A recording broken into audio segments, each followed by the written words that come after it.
Buff Nation, what's going on? All my BWBs, my bandwagon buffs. Hope all is well. I hope everybody's having a great week. Hope you had a great weekend. You are watching TLP Sports Club. This is Monday Night Football on TLP Live. Guys, we do it twice a week. We do it Monday nights at 7 p.m. Eastern Time. I had to do 7:30 today because I'm coming from a long trip and I needed a little bit of time to get prepared for this, you know what I'm saying, for this live. I was on a college tour with my son. We had to go visit West Virginia. Not West Virginia. I'm talking about southwestern Virginia, not West Virginia, but it was Virginia Tech, you know what I'm saying? The Hokies. We went to Hokie Nation this weekend, massive campus. Got caught in the rain. I'm telling you, when I said got caught in the rain, I'm talking about got caught in the rain. So this is what happened, right? After the tour, right? See, we go down on 81. 81 has this traffic, blah, blah, blah, blah. We get there after the tour. We see this cloud coming, right? So we end the tour over there at Virginia Tech where they have this memorial for the fallen soldiers. So we take that one photo that everybody takes, right?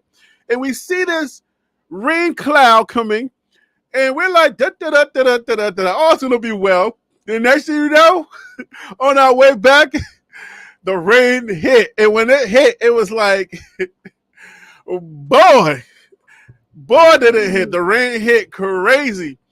And since I'm the man, I had to go. So the family that ducked under something, I'm the man, so I was like, all right, I'll go get the car. Fortunately, I have my scooter with me. I took my scooter out the car, and I rode my scooter in the rain. Boy, I was soaked from head to tail, boy, I'm telling you. But it was fun, man. I had a great weekend. So we didn't have the show on Friday. Free for All Friday did not happen on Friday, but we're back on Monday Night Football. Let's talk Buffs and let's talk college football. As you guys know, we're actually expanding just a little bit. So we're dipping into college football a little bit more on the show to give the show a little bit of wings to spread out a little bit. You know what I'm saying? Because Colorado is Colorado. Colorado's going to be Colorado. If there's no breaking news, we got to talk about other things. You feel me? So I'm going to give you information primarily on the Big 12 and then anything else that's surrounding the Big 12. So, well, welcome to the show, guys. We got a lot to talk about. Now, just off the top, I'm not talking about the salacious stuff, or I ain't going to spend too much time on it. But because it's news, we're just going to, give you a little bit of it. I did make a video. I made some type of video, and I give you a little something. But I'm not spending too much time on the gossip stuff or whatever, it is. But, there's some news out there, some rumors going around. One of I guess the magazines or the news outlets that I use that did some type of, another one of those crazy things where they go out and they try to find information. They find the former players and then they interview them to try to find some dirt. You know what I'm saying? And they think they're about to do this again. We said, nah, you're good. You're good. We all right. We're going to be all right. Y'all can go ahead and have that. So they try to say that there was some type of initiation with Jordan seeing and Kwamani McLean was being bullied by Shiloh. I mean, they try to find as much dirt as they could, as they could. But it's like, come on, bro. Y'all doing too much. It's like, I guess it's a smaller paper or a smaller source. So they try to do what the Athletic try to do.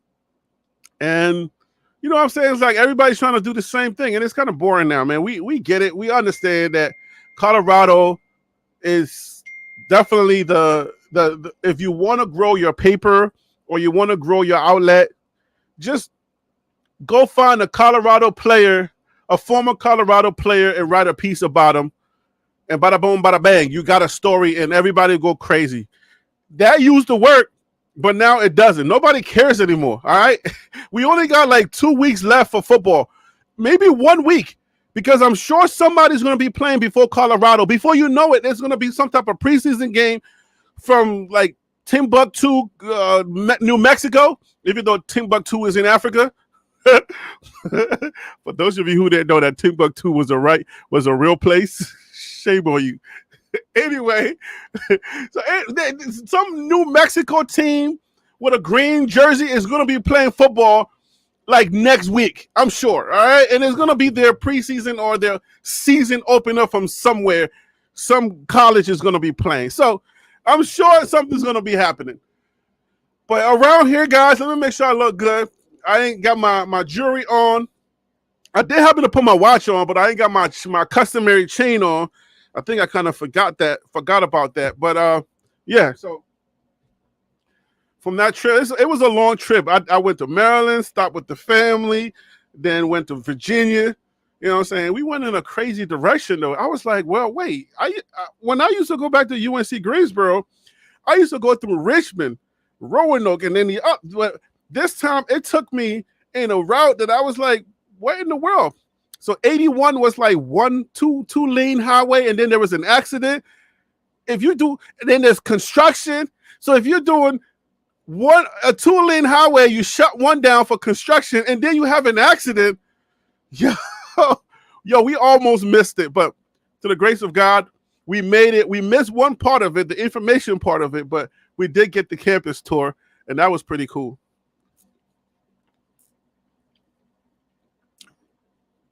But aren't y'all excited that college football is about to start? All that smack we all been talking. This is it, guys. This is it. Oh, man. Kevin Ware says, I told you we coming. Wait, what do you mean, Kevin? What are you talking about? Tim, what's up with you, man?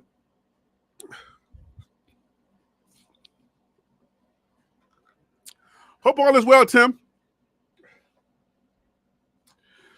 All right, guys, we're about to jump into this discussion tonight. We're about to talk Colorado football. We're about to talk college football. Let's jump right into it. And you know how this works around here. Right above my head, right over here on this side of my head. If you're not watching on if you're just listening on audio through the podcast, to call in, join TLP Live at gmail.com. You're not going to see the email, but if you are watching on YouTube or wherever you're watching, guys, it's join TLP Live at gmail.com. Join TLP Live at gmail.com. And look, I wanted to stream on Twitter like I usually do, but Twitter's doing this weird thing now. They want you to pay for everything. Twitter wants you to pay for the blue check. They want you to pay for streaming. I'm like, what is Twitter becoming? First, you change the name to X. Now you want us to pay for everything? The blue check don't really mean nothing no more, because if you're paying for it, then if anybody can just pay for it, then who cares, right? You know what? You know what really, like, I don't know if I'm shocked or I'm just like, it's kind of weird to me. It's the fact that people are actually paying for the blue check. So if people can pay for it, why are y'all paying for it? Because it don't have no meaning and no value anymore. What's the point? We used to be able to say, okay, the blue check meant something because you had to earn the blue check. And the way that you earned the blue check was you had to appear on television, you had to be on a major network, and then some other things through the media. So we knew that if you had that blue check, now obviously, you know, some people could get it through some other means. You can always do that. But if you had a blue check, we'd be like, all right, that person's official. But now that everybody can pay for the blue check, y'all just paying for it. What are y'all paying for? What are y'all paying for? You feel me? Like, it don't even make no sense for y'all to be paying for that blue check because the value is gone. Socially, we have devalued, or Elon Musk has devalued the blue check. So you no longer, like, it no longer has that meaning to it. So I don't know why you're paying for it, especially the smaller channels like mine and people who are not up there. They're paying for blue checks. It's like a residual value that people see you, and the second they think that you have a blue check, you mean something. But But if I know that you're paying a monthly bill for that blue check, then it's like, but why? It's like, somebody help me to understand it. All right, help me to understand it. Anyways, hey, Peter Investor, what up, man? It's been a minute, Peter. Hope all is well. All right, guys. So right over there, I got to take it off the screen. Join TLPlive@gmail.com. It's the email that you're gonna email me. I'm gonna send you a link. I send you the link. You click on it. You come onto the show, and we talk Colorado football, guys. So let's talk Colorado football. I want to talk about. So last time we did starters, or we talked about a specific room. We're always picking on the linebackers. We went Trevor Woods. Obviously the guys that they have there. I don't really know that, our linebackers are going to be the best linebackers in the Big 12, but, we have decent linebackers. And from where I stand, I would say that we don't need to have superstar linebackers because the Big 12 doesn't really have superstars. They have really good people. So as long as we have decent players in every room, then we're going to be good. I just want us to be competitive this year. That's my number one thing for Colorado. I want Colorado to be competitive.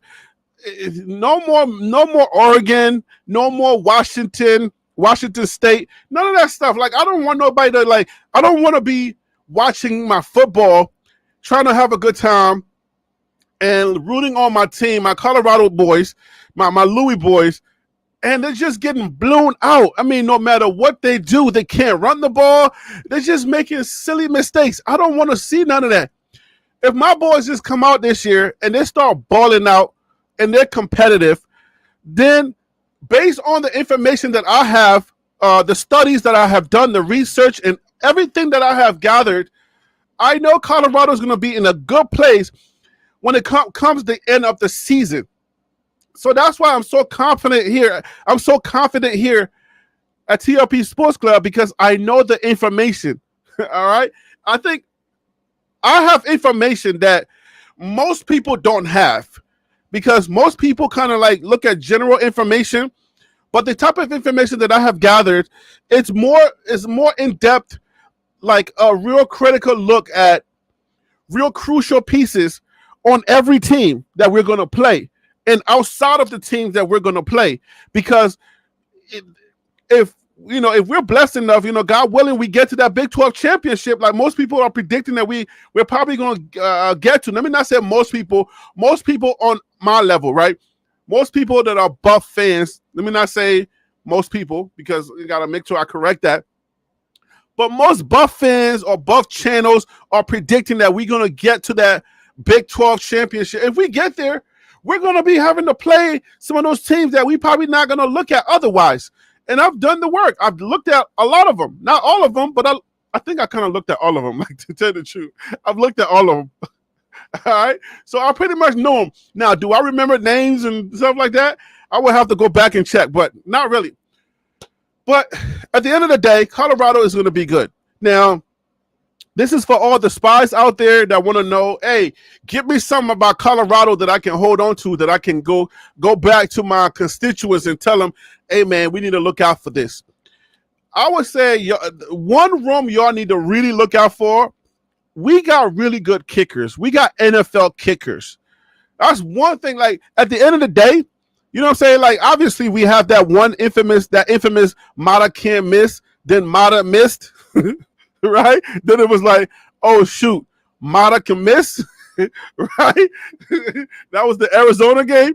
But our kickers are really good. Now, my only concern about our kickers, and I say this, my only concern about our kickers is going to be this, that I feel like we don't have a long kicker, like a kicker that can kick the ball out of the end zone. Now, I don't know how long you've been around here or if you've ever listened to any of my live streams, game day live streams.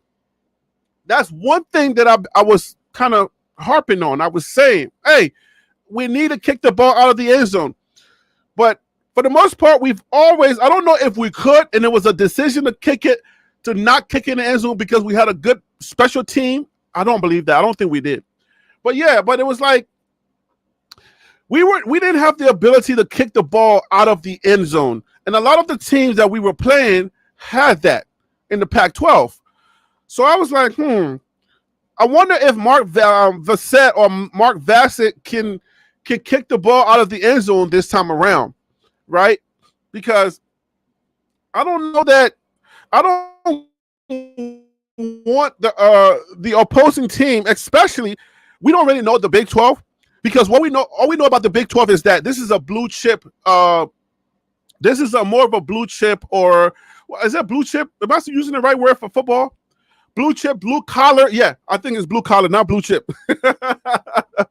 This is more of a blue collar conference where, they can play football. They play football pretty well. So I don't want to meet a team that has a really good special team, and then we end up kicking the ball to them, and they keep going 50 yards. They're getting 40 yards, or at least get it in a field position where their quarterback or their team can just run the ball or kick the ball, or throw the ball, and then they keep, their score. If we continue to give them good field position, that's not a good thing for me. So that's the only issue that I have with that room. So with our kickers, I would say we would have, if I was grading, or what's the word? I can't think right now. I'm still kind of tired from driving all weekend. If I was comparing, yeah, that's the word. If I was comparing our kicking room or our kickers room with the Big 12's kickers room, I would say Colorado is top 3. All right. Now, I'm only saying that with some bias, with a lot of bias, because I really haven't looked at much of the other guys and their kickers. But I mean, there's just like surface information that I got. I didn't do no deep diving on like any team's kickers, but I would say that we are top 3 for our kickers room, like hands down. Because I would even go as far as saying that Colorado has, as far as the 134. If we're taking all 134 teams and comparing those teams, I would say Colorado. If we were ranking Colorado's kickers room top 25, Colorado would be top 25. Like straight up, hands down, we would be top 25 kickers room. We would be ranked. If they were ranking top 25 kickers room, or teams that could kick, Colorado would be top 25. We got good kickers. All right, we got kickers that are going to end up in the NFL. So we good there. Let me see another room just off the top of my head, right? What's going on, guys? John Doe, what up with you? Phil So Real, what's good with you? Marty Mill, what up with you? My guy Tim, I already said what's up with you. This is a new year, fam. Chill, throw away last year, some popcorn, and watch. It's hard to have a conversation without mentioning last year, but it's sports talk, my guy. Try having a football talk without talking about the year prior. Hey, Stacy Ephraim, what up with you? That name Ephraim, I was just doing a devotion, and Ephraim was one of whose children? Somebody had some kids, and they said, I'm giving you the name Ephraim because of something. I forget what it was, but it was. I have a friend named Ephraim, and when I heard what the name Ephraim meant, I was like, oh, so that's what my guy Ephraim meant. It was something good, but yeah, Ephraim meant something nice. New Orleans JV, what up with you? Nola's in the building. What up? What up? Ephraim is one of the 12 tribes. I think you're right. That's one of the facts of Ephraim. But there was a I'm naming you Ephraim because somebody Google that real quick. We can have Bible study while we talk football. The Lord is my shepherd always. Any chance I get to speak God to glorify my Lord and Savior, I'll do it. I just need an in. I don't want to be talking football. They'll be like, all right, guys, let's go ahead and talk about Moses and who came before Moses. Do y'all know that it was Joseph? who was sold into slavery. that took all of the Jews to Africa, and then from Africa, then came Moses, and then Moses took the children into the promised land. Anyways, we'll have Bible study afterwards. DC Carson Music, what up with you? Oh man, but yeah, all right. So by his brothers. Tell me what the word Ephraim mean, what the name Ephraim mean, and why I forget I forgot whose name was it. Joseph, something about Joseph naming one of his kids Ephraim because God did something. But anyways, find out, let me know. We'll talk about it later. All right, so another room. We're talking rooms right now. We're talking about the different rooms and the different strengths, right? I don't want to talk about the obvious. The obvious rooms are going to be the quarterback's room. We have one of these best in college football. The wide receivers room, one of these best in college football. So I'm not spending too much time on that. The running backs room is going to be a question mark because everybody left. Everybody checked out. All right. So, yes, Joseph was sold by his brothers in slavery, but it was God ordained, right? Y'all gonna have Bible study? You're gonna do that for real? Because y'all know this is a topic I can go forever. So yeah, he goes to Egypt. He brings all the Jews over. All right, and so when I say Jewish people are Africans, people go nuts. I used to work at a Jewish company for years. When I say they were all Africans, they look at me like I'm crazy. I'm like, nah, y'all are Africans. Oh man. All right, so you want to touch on the tight ends room? All right.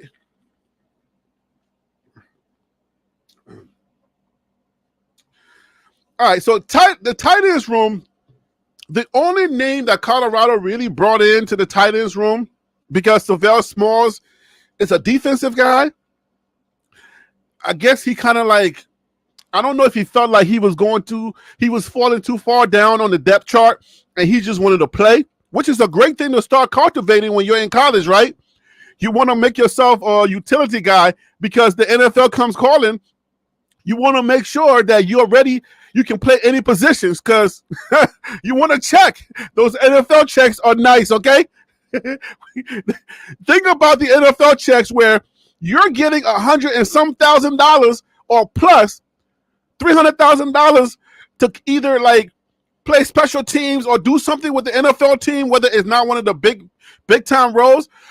Compare that to coming out here with the rest of us, all right, sitting in the cubicle and barely clearing 100,000. All right, just think about that, and then having to run. You got to run to get to work anyway. But I'm just saying, it hit different. All right, so many perks with the NFL. Just play a couple of years and then come out here with us. All right, but if you get the opportunity, do that. But anyways, kind of going on a tangent there. But all right, we got Savell Smalls, who is a convert from the defense, just like you convert to Christianity, right? If you're doing the wrong thing. Plug. Anyway, for those of you who need the Lord, I got prayer. I can do a prayer meeting after this. But yeah, all right. So we got Savell Smalls. I wouldn't say that's a star. That was a star. That's a star tight end. We don't know yet what he's gonna do, but where it is that he played tight end in high school. So maybe he'll be able to do it. Maybe he won't. Hopefully he converts over pretty nice. But the name that we got, our guy would be Sam Hart, right? So if Sam Hart can do what he did, I forgot where does Sam Hart come from, guys? Somebody put it in the chat and help me out. All right. Said facts 100%, Peter. I have a very large family. Okay. Converting to tight end from DE is like changing religions. That's what's up. We're mixing Bible study tonight with football. All right. Praise God. Any opportunity I get to serve, please, Lord, just give me one opportunity. I'm willing to serve. I'm not ashamed of you, Lord.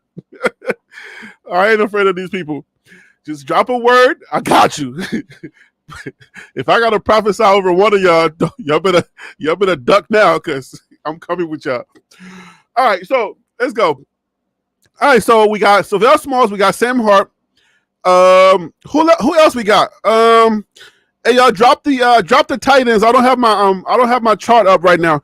Drop the tight ends in the chat. Let me know who our tight ends are. We did this already, but my brain is kind of going, you know what I'm saying? One subject at a time. Football. Okay. Football first. All right. So Brett Higgins says Hart is starting.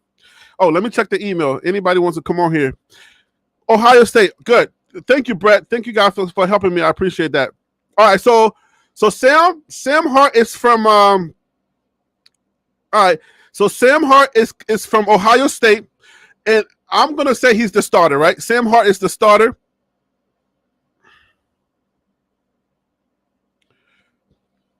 Now, so the depth chart, if you got Sam Hart starting, do we play a two tight end coverage or two tight end scheme? I don't know. We should, right? But if we play a second tight end, then that means somebody got to go, right? Who goes if we play a second tight end? All my football people, let me know. Morgan Pearson. Okay, yeah. So we got Morgan Pearson. Thank you, Exile Rugby. And Stacy, I appreciate you. So we got Sylvell Smalls, we got Sam Hart, and then we got Morgan Pearson. He said no Harry B. No what? Something else I said probably. All right, so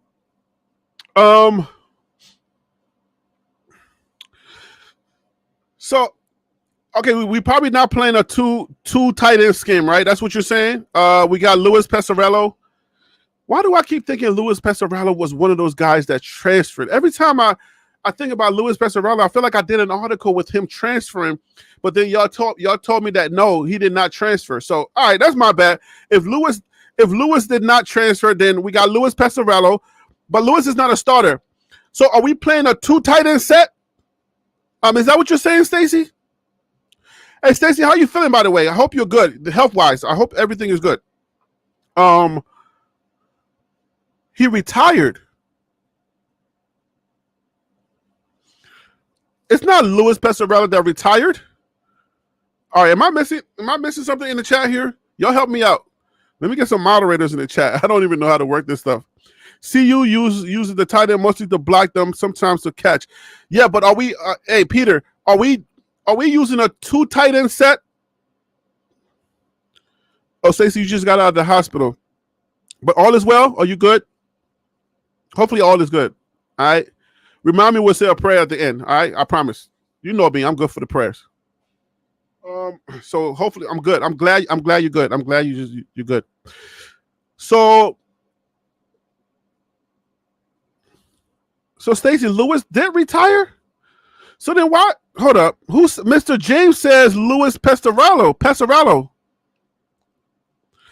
All right, so get with Mr. James, not like that, but get with Mr. James and y'all figure that out. Because you know what I'm saying? Like I'm live and I don't have a research team yet. My guy Phil so real, he probably gotta go to sleep in like 2 minutes. Phil gotta sleep.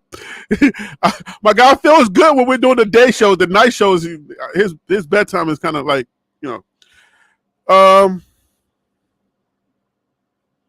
Okay, so Mr. James is saying yes, he did retire. So is that two people that now retire? Why? What?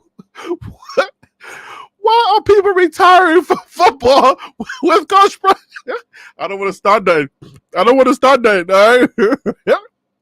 What? That's two buffs that have retired this year?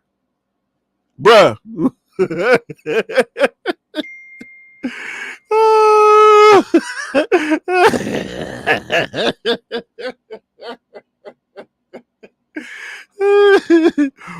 Yo. No. Maddie Mill, you said just one. No, we got two people that have retired. The last person that retired from football was the. Oh man, I'm laughing at something else behind the scenes. Yes, thank you, Stacy. Stacy, see what I'm saying? Stacy can't be on the show, but she be hooking me up in the chat. She be holding me down. So we got Boyd who retired and Louis Pesarello. Why do we got people retiring from the Buffs? What's that about? Like literally retired from college football. Like I'm done. How do you retire from college? Yo, why am I getting? I'm getting tonight. Hold up. Every school in America has a player that medically retires. Oh, okay. All right. I guess I'm showing my colors, right? I'm kind of green. Hey, I'm a year and a half now. I'm almost 2 years in college football. So y'all give me some chance. Y'all give me. Brett Higgins says injuries. Oh, okay. All right. So if you have injuries, then you retire. So what? Okay. So what's the difference between retiring and quitting? Am I missing something? Ethan Boyd and Louis Pesarello retired. Okay. No, Stacey, you do keep me honest. I appreciate that. No, but I said two. So you're helping me. I did say two. All right. I knew. I did not report on Louis Pesarello retiring, but I reported on Ethan Boyd. So I had that in my recollection. So when y'all said Louis Pesarello retired, I'm like, wait, that's two. In my brain right away says that's two. All right. All right, so cool. I got to get a research team because some people like to sleep around here. Oh, man. Oh. Okay. All right, so if y'all was to rate our tight ends room from 1 to 16, right? Because we got 16 teams in the Big 12. Our tight ends room, I'm rating us like overall we're 11. Our tight ends room,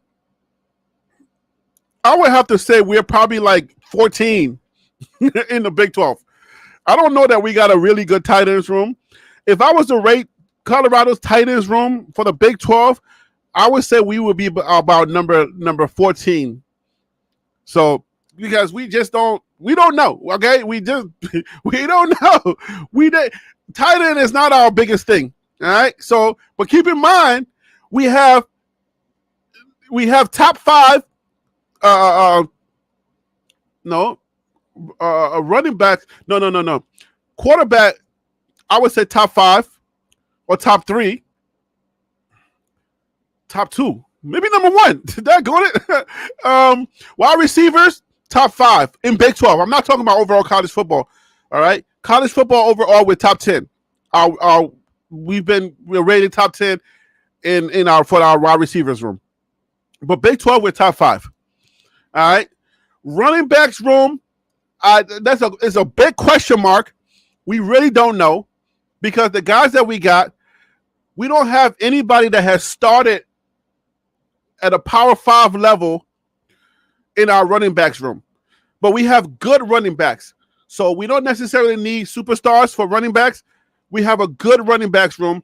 So I don't know that we'll be ranked that high in the Big 12 because the Big 12 really, they're known for their running backs. So I'm not confident enough in Colorado's running backs room to rate us very high. All right. So if y'all would rate us, what would y'all rate us for our running backs room?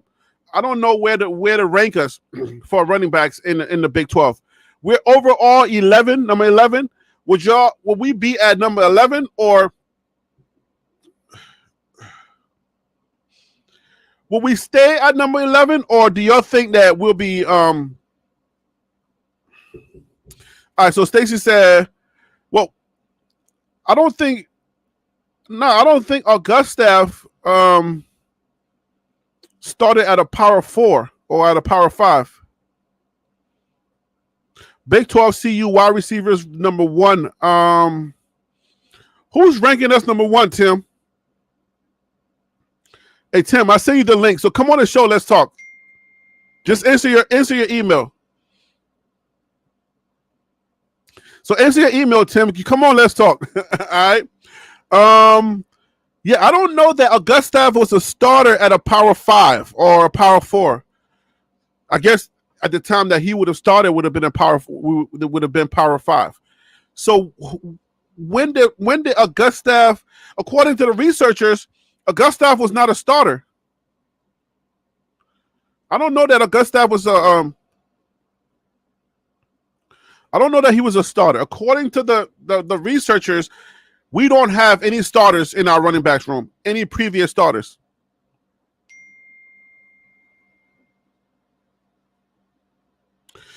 Harry B, you need to watch Buffs in Prime video on the CU players because you are just guessing without watching any film. That's funny. All right, so let's get this out. Let's get this out there, right? I know Buff in Prime does the. Okay, there was a former football player that can tell you. Oh, this guy was in this gap. He was in that gap. This guy's good. This guy's not. Listen, everybody got their thing that they're doing, but when this is not Bible, let me just put this out there.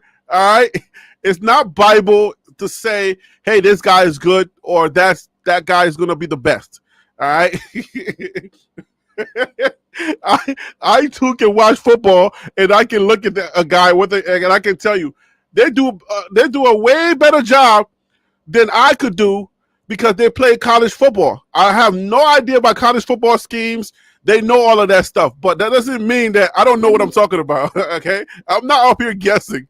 I'm taking information, research information.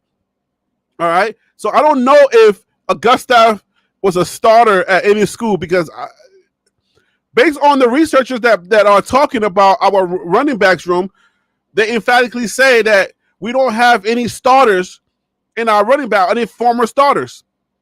If I missed that one, let me know. All right. I'm making predictions without watching anything. How do you know that, bro? How do you know that? I just, at the top of the show, I told you that I got too much information. You think I'm just sitting here, sitting at home, chilling, and then I turn the cameras on? Bruh, come on, man. Go on my channels. Go on the YouTube channel. You will see the videos where I'm breaking down the teams. I'm going inside of the teams. I'm telling you their starters. I'm telling you who they got, who they didn't get. Come on, bruh. Anyway, I'm not here to defend myself tonight. I'm not insecure, okay? If you say I am, I'm going to have to agree with you and just move on. But I think people around here kind of know what I do around here, all right? So if you want to compare me to another channel and say they're better than me, it's all good to me, okay? My YouTube check is not bothered by any other channel. I control my destiny, all right? Just letting you know. Oh God. I wish I was making their money, whatever they're making. I have no idea what they're making, but I wish I was making their money, and I wish I had their knowledge. I don't, but I ain't gonna be here apologizing for somebody else's knowledge. I know what I know, and I read a lot. That's all I got. So y'all rock with me for what I got, all right? Oh gosh. Oh. Yeah, Stacey, don't let nobody like you don't have to defend me, Stacey. We good. I ain't gonna start doing that. Yeah, Marty, I'm good. I know, Marty. Let me not go into that. Oh, you insecure kind of zone. Hey, Tim, what's up, man? How you doing tonight, brother? Yo, what's up with it, Harry? Man, how you doing this evening? All is well, man. All is well. I went to West. Have you ever been to Virginia Tech? University of Virginia Tech? Virginia Tech, yeah, it's like a state university. The Hokies. No, I haven't been there. Yeah, it's a pretty massive campus. Yeah, man. Congratulations on that too. Yeah, I'm touring. My son wants to go. He wants to. He's a techie, so he's not a techie, but he wants to do tech. So We've been doing college tours, so that's what we did this weekend. So right now, I'm just kind of playing. Let's talk about the different rooms. We've talked about the rooms so much here, right? So if you, okay, all right, Tim, if you were to rate our running backs room, not our running backs room, but our tight ends room, how would you rate our tight ends room? Well, first of all, I don't know too much about the tight ends room. It's To not much rate to them. know. It's just I know. yeah, it's just Sam Hart. Like the first thing you think about when you say our tight ends room, the only person we think about is Sam Hart. The only guy That's we the had, only he one. left, right? All right. So what? Okay, I know we lost all of our running backs, but can you rate our running backs based on the Big 12s, whatever they're dealing with, as far as like being a running conference? Just by I haven't assessed every team in the Big 12 just yet. Mm-hmm. All the way through in their total roster, but just based off of what last year they had last year. Um, Colorado has a solid, to me, in my personal opinion, they got a solid running back room, man. That can, they got certain individuals that can hit their head on the goalpost at any given time if the hole is there. For them, if the line is blocking, allowing them to run, first and foremost. But Dylan coming from what Dalen, the one from Ohio Dallin, State, yeah, Dallin. Dallin, Like yeah, even though he didn't start, he come from a school that's heavy in that running back room, man. I mean, for him to be yeah, at number 4 on the charts. yeah. That's the skinny on these guys. We didn't have. They're not former starters, but they had production. So I'm That's not. I it, wasn't saying they didn't have production. These guys have production, but like right? I'm talking about like RB1 coming from like Ohio State. We didn't get none of those from this transfer No, portal. but they can start at some of these teams. I feel like in the Big 12. The one that came from Ohio State. Mm-hmm. Um, I'm really impressed, man. In this fall, watching that freshman, man. I wouldn't be surprised if he started. That's just my personal opinion. He You looks talking about Welch, nice. Michael Welch? Yes, Michael Welch looks nice. I like Uh, Welch. yeah, And guess what about Welch? Another thing about Welch is that he puts in the time outside of practice, right? right. And you got to like really think about that. Anybody that's putting in the time of the regular practices, it lets me know that they want it more. Shantae, what up with you? Hope all is well. Shantae's in the chat. Everybody say what's up to Shantae. Hey, what's up, Shantae? And I agree with you on that. I mean, I feel like it looks like he didn't got a little bit bigger from coming out of high school. I could tell that it looked like he didn't put on a little weight. And then Yeah. also the kid from Arkansas, even though he didn't start, I think somebody put in the chat. It may have been Stacy that he started 2 games last season. Mm-hmm.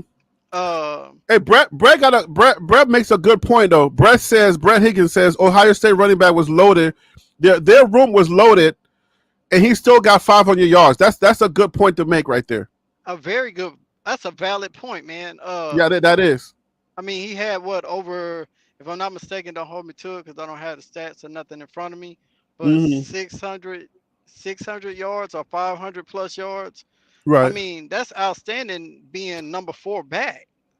Like Right. that says a lot. And that's in the ACC.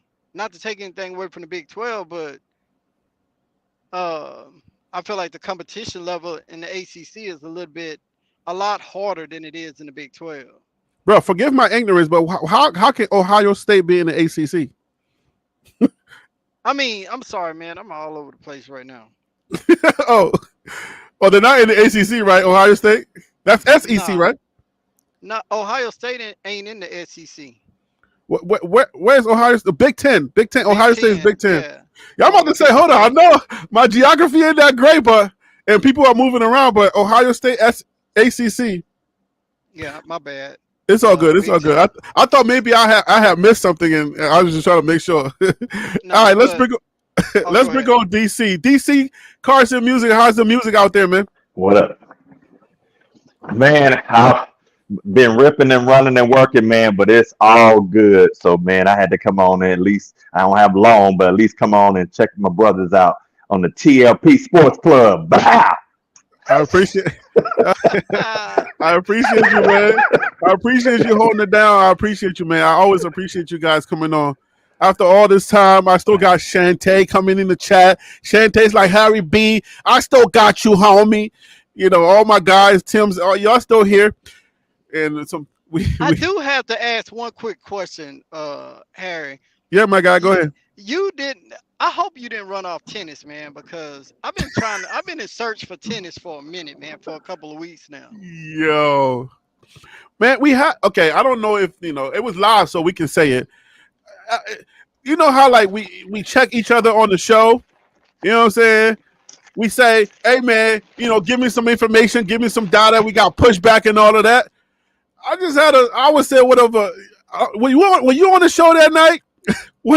It was a pushback, and Yes, I I just listened. had a pushback. I was like, nah, tennis, you ain't gonna get away with this. You're gonna have to come in with you're gonna have to tell me some names. And after that, tennis ain't been around. Tennis ain't been around since, man. And he ain't been on any other show, right? I No, mean, man. You done I ran don't know. them I don't off. really watch tennis. Dang. Yeah. Somebody said in the chat, they said I was the last show that was giving tennis an opportunity to come on the panel. So I was like, damn, man, I don't want to be the one to like run you off, especially if I was one of the last ones to let you on. I didn't care about you. That I ain't no big football knowledge guy, or I do my research and then I give information. So I'm not the most astute, but I'm sorry, tennis man. If I make you feel that way, man, I'm sorry, guy. I did not run Wild Dog off. Okay, don't do that. Wild Dog, you know what I'm saying? Wild Dog hasn't been feeling well, so he's been kind of chilling. But he would email me and be like, "Yo, I'm not feeling well right now." You know what I'm saying? But I can come on if you need me. But Wild Dog is chilling. I hope he's feeling well. I hope he's good though. But Wild Dog's my guy. Okay, I did not. Y'all stop playing these games. All right, DC. Let me get you on. Let me get you on the record. So I say we are top 5 for our kickers room. Y'all can agree or disagree with me, right? Let's just go through that real quick. What do you think about our kickers room? Are you saying punter and kicking, like field goal, Just kickers, like kickoff? anybody with a leg, like with a good leg, with 10 toes. Yes. You got any pushbacks? I can go with that. I can't push back. You got a hell of a punter. Yeah, I would say that. I mean, I don't know if Mark can kick it out of the end zone, which, that's one of my gripes. But as far as like kicking it and making sure they're very directed on where they can put the ball, Mark was really good. And then we got Mata that only missed once, right? Mata couldn't miss until he did, right? So Mata missed. But we got Mata. I would say all of those guys are NFL kickers. They're going to get some type of invitation. If it's not drafted, they're going to get some type of invitation. Any pushback, Tim or DC? Or anybody in the chat? I push back on. You got better kickers in that league. You definitely Yeah, have Mata better is kick. not a. He's your under 40, probably pretty good. Past 40, you got kickers in that league that are better. Kickers in the Big 12, you mean? Or in what Yes. league? Yeah, you got kickers in the Big 12 that are better. I think Kansas or Kansas State. I have to go back. Go ahead, Tim. You were saying something, Tim? You're muted right now if you. No, I was gonna say yes. I agree with DC in the Big 12, ACC, Big 10, SEC. Uh, I mean, Mata inside the 30, he's good. He's consistent. But I mean, when you talk about NFL, he's gonna have to get his height up. Uh, his kicks are middle goalposts. They need to be a lot higher. And from 40 plus, you got dudes in college, man, that can hit that 40, maybe 45 a couple of times a season. And that can be that can either cost you the game or win you the game. Yeah, just and not in the Big 12, but on your schedule, you got to kick in Nebraska that can knock a 55 yarder one. So you got people on there that can get you. I think Mata, hopefully they worked on it, but I think that's part of Prime bringing in that kid that can kick the longer distance, bringing him in, letting him walk on. I think that if he's able to get accurate, that's going to benefit you big time. Wait. See, the thing is, Who did Prime bring in? Who did he bring in? there was a young kid, I forget what his name is, but there's some videos out there of him kicking, and he's a beast. He put it like this: the long range leg, he has got it. He's pretty Isn't he good. a freshman, DC? Yes, he is. He is. I Oh just forget the wow. name. That one, I missed that one. So we got Jace Feely, we got Alejandro Mata, and then we got the Australian where everybody's trying to make fun of. I wanted to make that a point. You can't keep making fun of that the way that they talk because it's a little racist. All right, they like, hey mate, and all that stuff. And I saw his face. I'm like, that's kind of bothering him a little bit. Okay, like y'all gotta stop doing with the Australian jokes. But anyway, you got Mark Vassett or Vassett. I don't know what they call him. Mark is the guy, and then Jace Feely. His father was a kicker in with what's it Kansas State or Kansas City. Anyways, his father kicked in the NFL, so he's there too. But as far as long kickers, I don't know how. I know Mark is good, but overall, our kicking room is top 5, hands down. I know we top 5. It's if top 5 is good enough for 1 to 16. Wouldn't you say? Top 5. Yes. I think Colorado's top 5. Now going over to our running backs room. I'm not 100% confident that we have that I can say I can rank us top 5 for our running backs. Now I know other channels can do it because they know how to read tapes and stuff like that, but based on the conference and based on how the other running backs have been playing, their RB1s can compete with RB1s in the SEC and the Big Ten. So that's how I read the data. So regardless of what any other channel have said or how they've said we got the best running backs, I can't agree with that based on who they already have in the Big 12. What do y'all say on that sentiment? so Tim, you go first. If we were to rank our running backs room, I don't have us in top 10, not at all. I would say let me get back with you on that Friday. I'm gonna do a little research myself, but from what the data show that they bought in the Big 12, you got 3 guys, if not 4, that can run for over. I feel like can run for 500 yards plus. You got 4 guys. I feel like maybe 4 that can run for over 500 yards plus. 2 that I know for sure from Ohio State and Arkansas. Well, I mean, but that's kind of like average for all the teams in the daggone Big 12. You know what I'm saying? That's kind of like okay. So if you take the Big 12 don't have 4 running backs that's rushing for 500 plus yards. You said 4 running backs? Yeah, I'm saying that the Colorado, just by the 2 that they bought in the portal, and and just the looks at that freshman, 3 maybe 4, and Charlie could rush for over 500 if the line is able to open those holes and allow them to run. So here's what I'll say. That means the way that you're framing it, before you go DC, the way that you're framing it, Tim, that means we have a real deep running backs room, and I don't agree with you. And I agree with that. And I disagree with you. That's good. That's good. I'm glad you disagree. Let DC go. We can fight it. We can fight over it. Let's go. Go ahead, DC. All right, so you have in the Big 12 where you have the Walker Award with Gordon. You've got several 1,400 yard backs. Mm-hmm. So then you also have to understand this. Just being able to, again, when we look at Hayden, that's running behind like one of the top five lines in in college football, Ohio State. So when you look at somebody running behind that type of line, Colorado does not have that type of line, folks.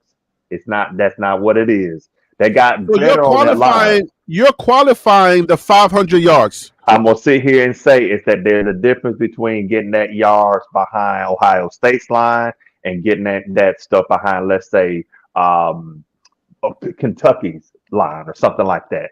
Totally different ball game. I agree with that theory. That makes sense. Right. So the other thing. So DC, we couldn't credit all of those 500 yards to CU.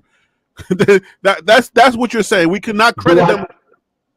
Can he get 500 yards at Colorado? Yes, I think he can get 500 yards at Colorado. But the thing is, y'all got to look at it. You're having teams that have backs that you got put like this. Some of the best backs in the nation are in the Big 12. In the Big 12. Strong.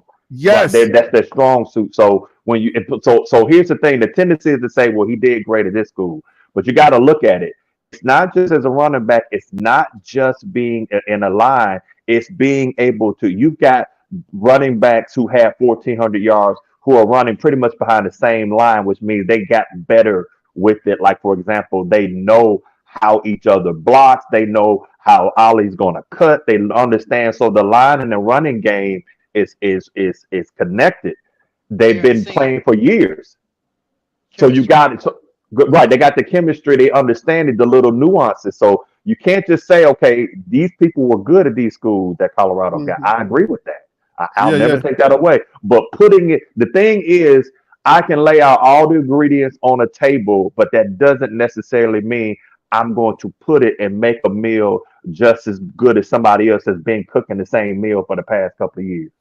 That's the difference. I agree. Hey DC, I got a question for you.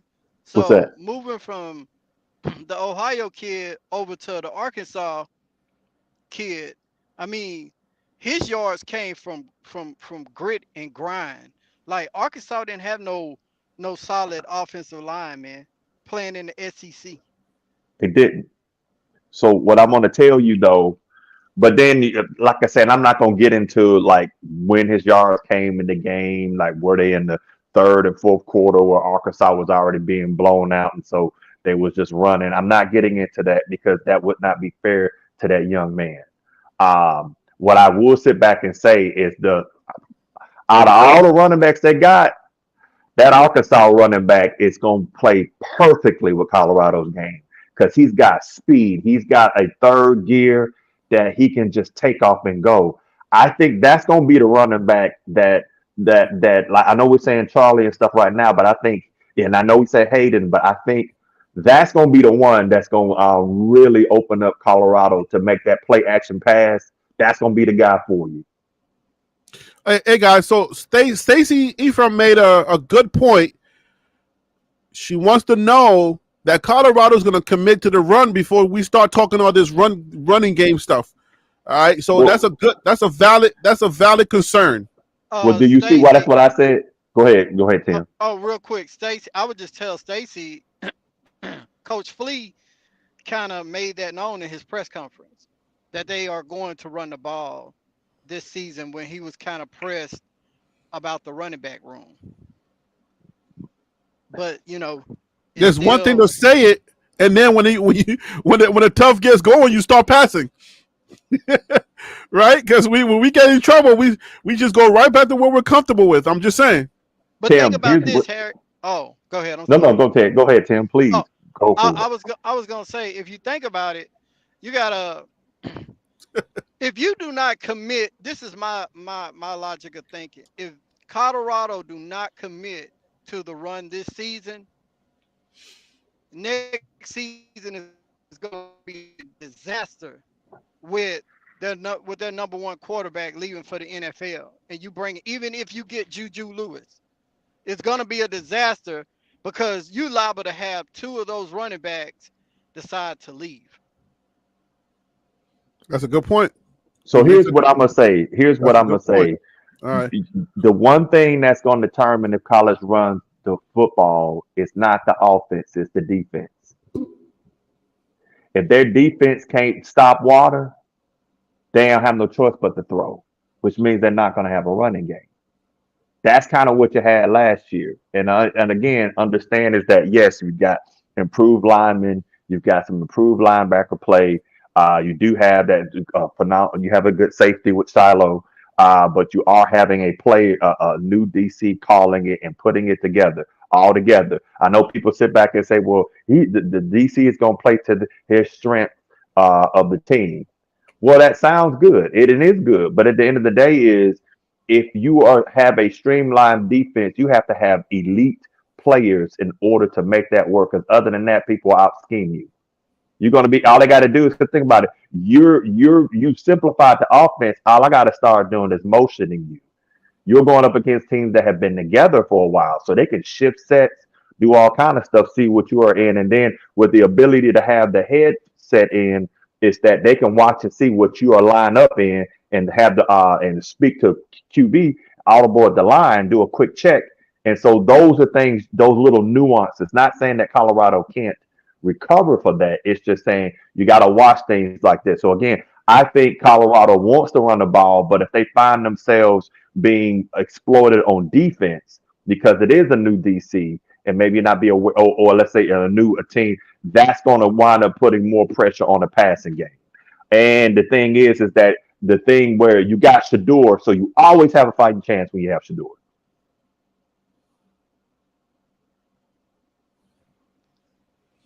You make some good points, I got and some push. I got some push. hey Charles, I got your Charles Casey. Is that the fourth? I got your stuff up here because you said Nebraska would beat Colorado. Dallin Raiola is different. So, I mean, is there anything else you can offer, Charles, besides Dallin Raiola? Because I heard that Jordan Seaton is different too. So these freshmen are different. Like they're all different. So I don't know that Dallin Raiola is that different.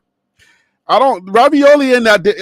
I don't trust him. I don't think he's gonna beat that guy. You know what I'm saying? I mean, you get a good quarterback, but I don't know that he's gonna be a Shadeur. He ain't And got to be a Shadeur though. That's the thing about it. He doesn't have to be he doesn't. Shadeur to beat He Shadeur. doesn't. But you really trust their offensive line as much as Colorado gave them? They're bringing back the same guys, so you trust their offensive line and their defensive lines over what Colorado was able to do last year, plus gotten better. Like I don't know. I don't know that the data kind of agrees with that assessment. That's just my thought. That's just I don't my agree thinking with on it. that either, Harry. I don't agree with his comment at all. I mean, they bringing back the same defense. Um, BJ Green in the well-off media, Coach Sapp was gone. He had been gone for a while, Mm-hmm. right? So he back now. And BJ Green said something that stuck out to me. He was like, "Man, yeah, Coach Sapp back. Um, so now it's up." He brings a different type of energy to those young men, and I feel like they'll tackle a 18 wheeler going down the road for him. Right. And I don't think, even though Dylan was a good quarterback in high school, the game gets faster in college. I understand that they're getting him, gearing him, and getting him ready for the fall season, but I feel like our defense, man. I feel like a lot of quarterbacks in the Big 12 this season is gonna catch double hockey stick, man, with Colorado defensive line. And I feel like if they sitting back there 4 seconds, even three, because I've been watching Shador in practice, and he doesn't have a lot of time. So I've been seeing him scramble for his life quite a bit over the last couple of days. So I feel like Dylan, man. I feel like it's gonna be the same show from last season. Good point. That's a good point. Now, see, So I'll say I don't see Dylan running for his life now. I don't see that. I see that because they're not going to put him in that position to have to run for his life. If you're putting him in a position to run for life, that means that you're pass heavy. They weren't pass heavy last year, and I don't expect them to be pass heavy this year. What I expect them to do is to, especially game two, I expect them to use him and to not that there may be 4 or 5 times where they have him have to try to push the ball down the field to get the defense to respect that he will. But I think more so you're looking at 5 to 10 yard pass. They're going to look at more of a methodical 8 minutes to go down the field versus I'm trying to hit a home run with it.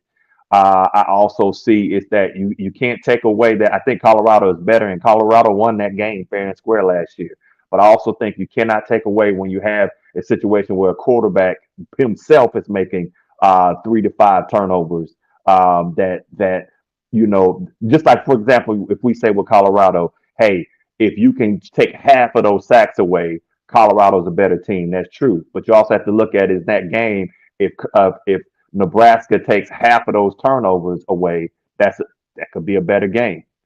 So I'm not saying Nebraska wins at all. I'm just saying that I don't think that the game, put it like this, the game this year, where it is, and that you are dealing with two teams, that's going to be a phenomenal game. But I don't think that they're going to ask Raiola to beat Colorado. What they're going to do is try to get Colorado to beat themselves.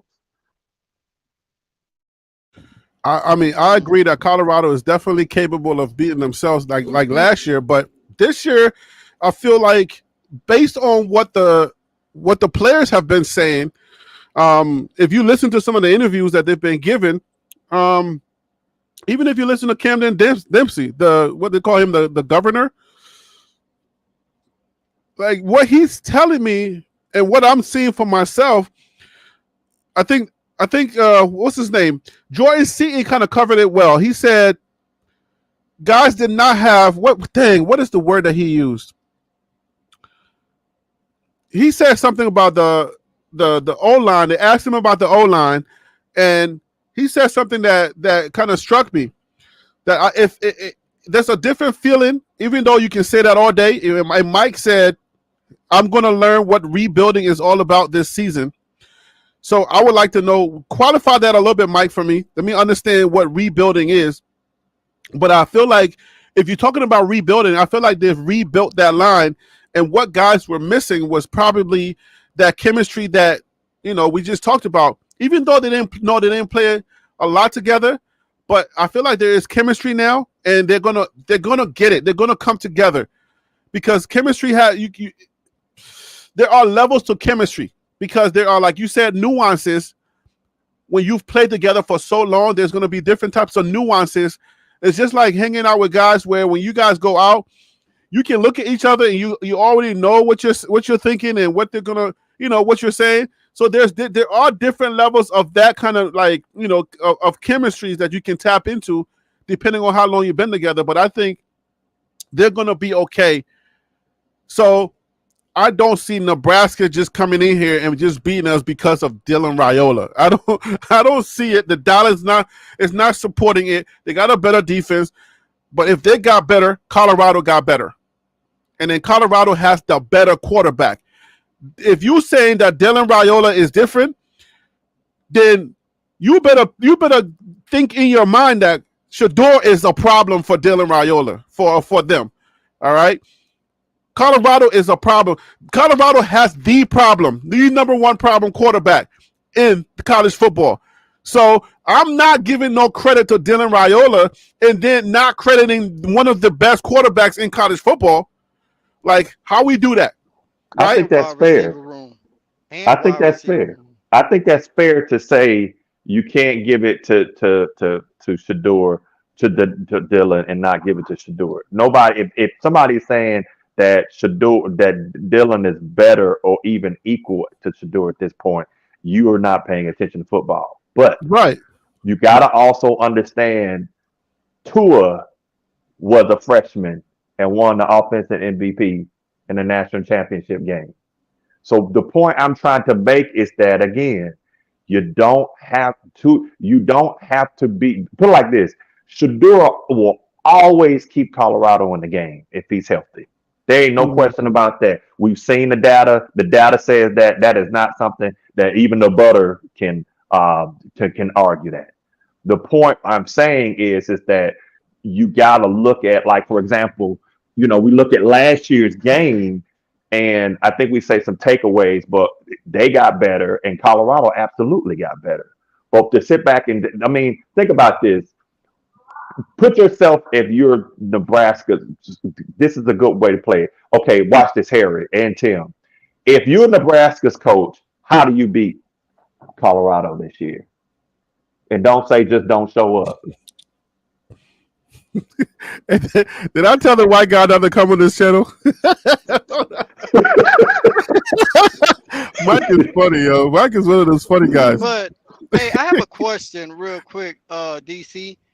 So Even though Tua was a freshman, the year that they won that national championship with him, when he came in and just totally did an amazing job. He they had to totally depend on his arm to come back and win that game, that championship game. I watched it. Asking Dylan to do that, I don't feel like Nebraska has the weapons like Alabama had when they won the national championship. Now they do have a freshman that looked good in the spring game, but he just won individual. Alabama was loaded. right, They were but to us that but Dylan is not going to go up against the defense that Tua did. That's the thing. That's the thing we don't know fully about Colorado. BJ Green is a bulldog. There ain't no question about that. And Colorado has phenomenal defensive backs, but mhm, that question mark is linebacker. I mean, I know folks are saying, "Well, no, you ain't see it go." No, I'm telling you, your question mark is the doggone linebackers, and it's mhm, also your defensive playing call, because the defensive playing call has to be in concert with the right. offensive playing call, Now play call. let me ask you this real quick. I don't mean to interrupt you. I'm not just only looking at BJ Green because we also got another player that we got in from the transfer portal from Pitt. Okay, him being on the other side of the line, whether it's left or right, and you got that type of pressure coming off the edges. It makes me refer back to last season when we played UCLA, the twin brothers. They was killing Shador coming off the edge, and couldn't never get in any type of sync whatsoever. And the running back from Nebraska didn't really beat us last season.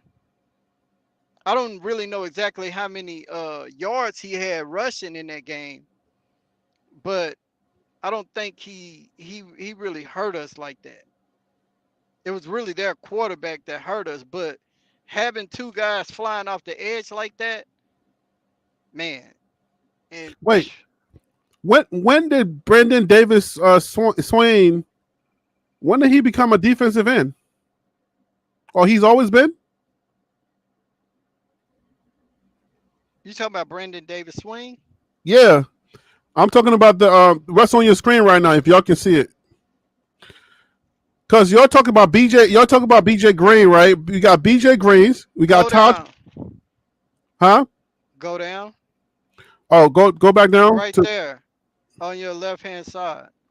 Are you talking about Deion Hayes? Yes, That's the guy you talking about from Pitt? yes, sir. Or you say he's an N or what's the name? He's an end, right? If He's I'm a not mistaken. Yeah, he's an N, yeah. having him on one side and having BJ Green on the other side. I mean, he's dang, I wish I had his stats up in front of me. When he was at Pitt, man, to me, he's just as good as BJ Green, in my opinion. Really? Man, yes. Have you been watching him in the spring? I mean, in the summer? I've seen some clips of him, but I don't know if it's me, but BJ Green is just flashy. He comes off as like real, like he's the real X factor. He's a game breaker. He's a game changer. I haven't seen anybody else who's really of an X factor, a game changer that kind of like comes off like BJ Green does. But you're saying you've seen the same flash that you see in BJ Green, you see it in Dayon? Yes, by looking at his highlights when he was at Pitt. Yes, sir. No. I mean, forget it. I'm not talking about anything from Even in past. the summer, because him and what's his name, always getting into fights with everybody on the defensive side of the ball. It's not From Houston. Oh, you talking about the O line? Yeah. Oh, you're probably talking about who's always fighting? I know what's his name? I forget who I know. I want to say 67. I think he's number. I know who you're talking about. I know who you're talking about. They've been going at it. They've been is going it right here. Is it Khalil Benson or no? Yeah, it's Khalil Benson. They've been going at it the whole summer, man, and he been getting the best of Khalil, and Khalil been getting the best of him. But he's doing the same stuff that BJ Green doing to Khalil. Both of them. They doing the same thing. That's a good sign. Like if you're seeing that and you're saying that, I'm just gonna let the people out there know that's a really good sign. Man. Because that was y'all gotta keep in mind this was an issue. Stopping the run was an issue for Colorado last year. So hey Tim, if you're saying that and this is something that you're seeing, then I would submit to the constituents and say that's a really good sign. Man, I seen it at Pitt and I seen it in the summer practices. Okay. I don't know if the chat been able to see glimpses of that same thing that I'm talking about, but UCLA killed us last season with those twins doing the exact same thing. So if you decide that took away Shadeur, every time he dropped back, they were in his face. So if you decide to run the ball, okay, cool. We'll bring our linebackers up to fill those gaps. So now you're able to stop the run and you're able to stop the pass. So that's a total disaster for Nebraska if it plays out that way. I'm just kind of thinking in advance, but I see that happening. Listen, I'm not sleeping on any team or any school, but I know a lot of people are bullish. You know what? Let me just say this. A lot of people are always bullish on the teams that we're supposed to beat preseason. We go out, we beat them, and then that whole energy changes. And it's like, bro, come on now. Like if you think Dalen Raiola is like that, don't change that energy when we beat them. I don't want to hear no other. Like, stay on that energy. You know what I'm saying? Like, I agree with you on that, Harry, because even people talking about when they play CSU, it's gonna be the same thing now that we going to CSU.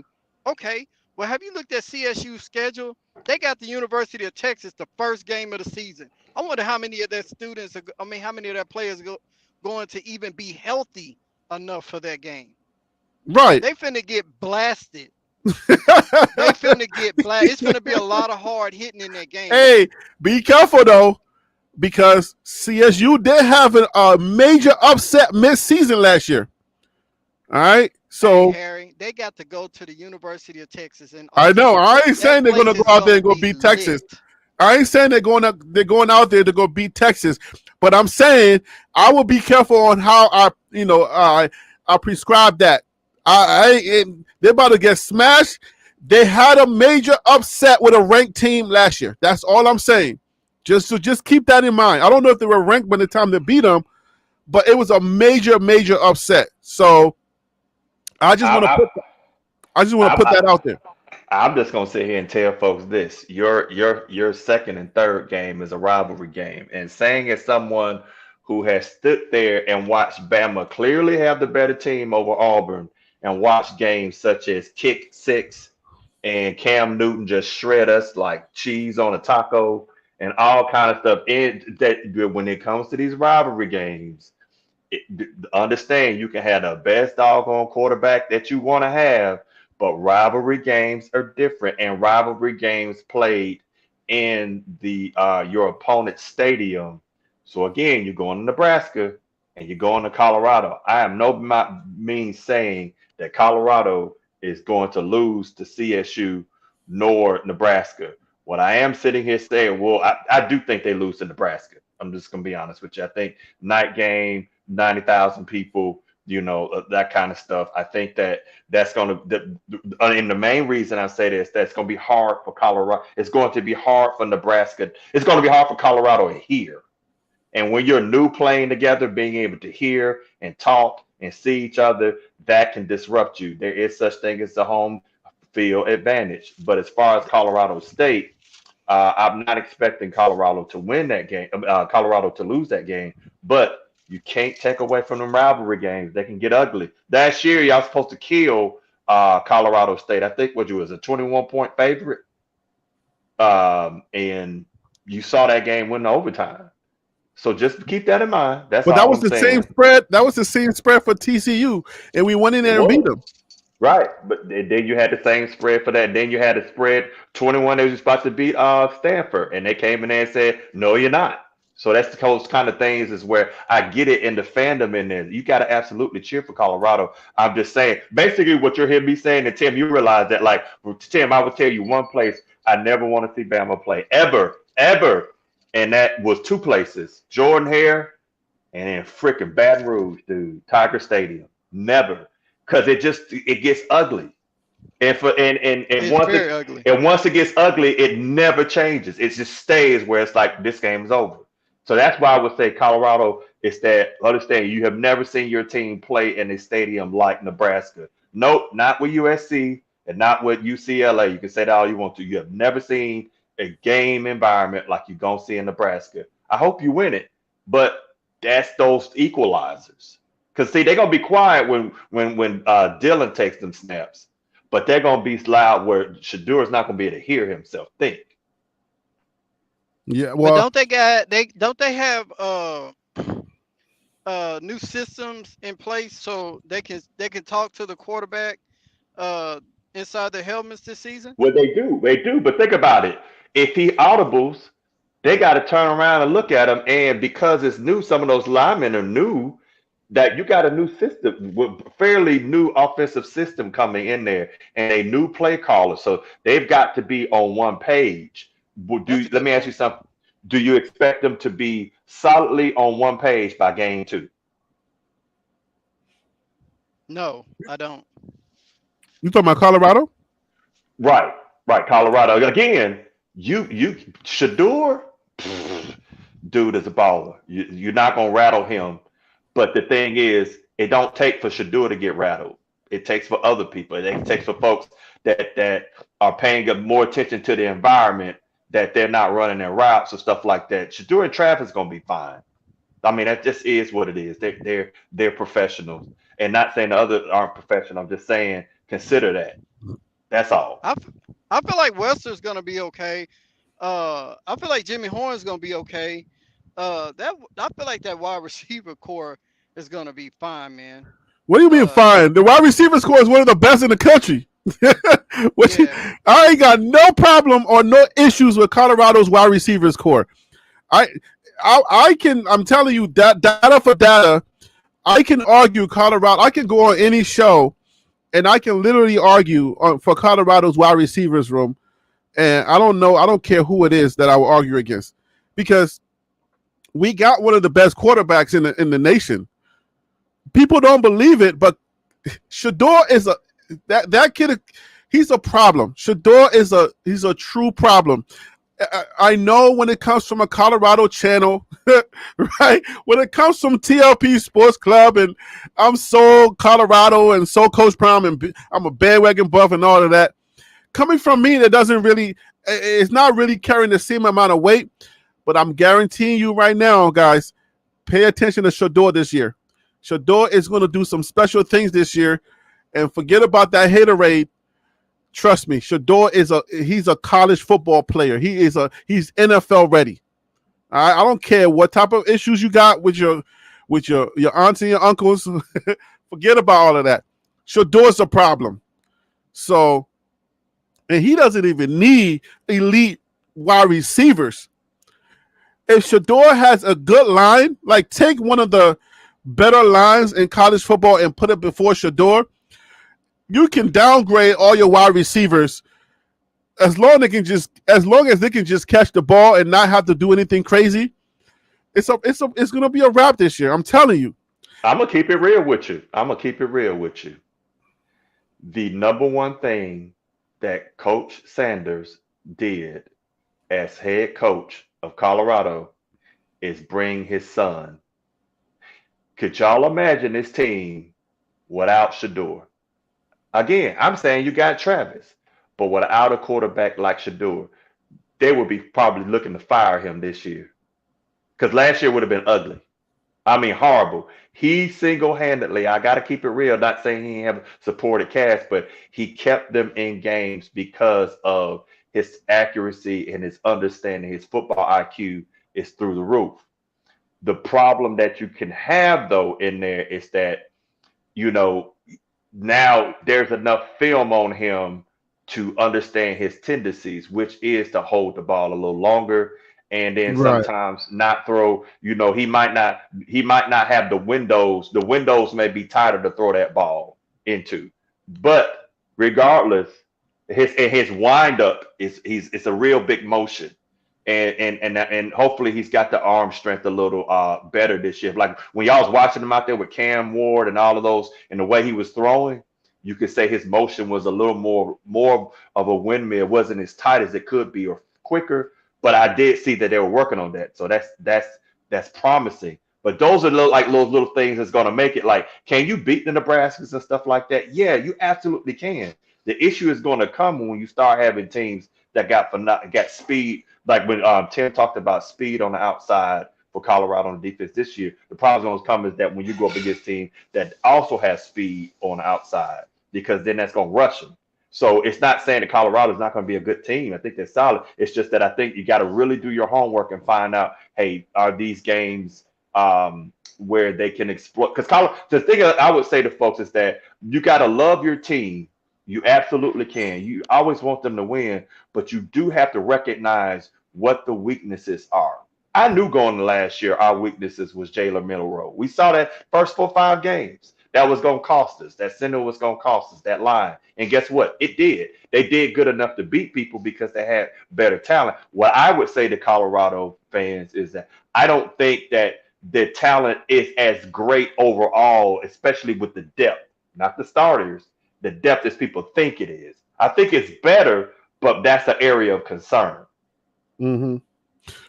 Let me answer TH real quick before we move on. Harry, that's incorrect. Colorado's wide receivers room is very good, but not one of the best in the nation.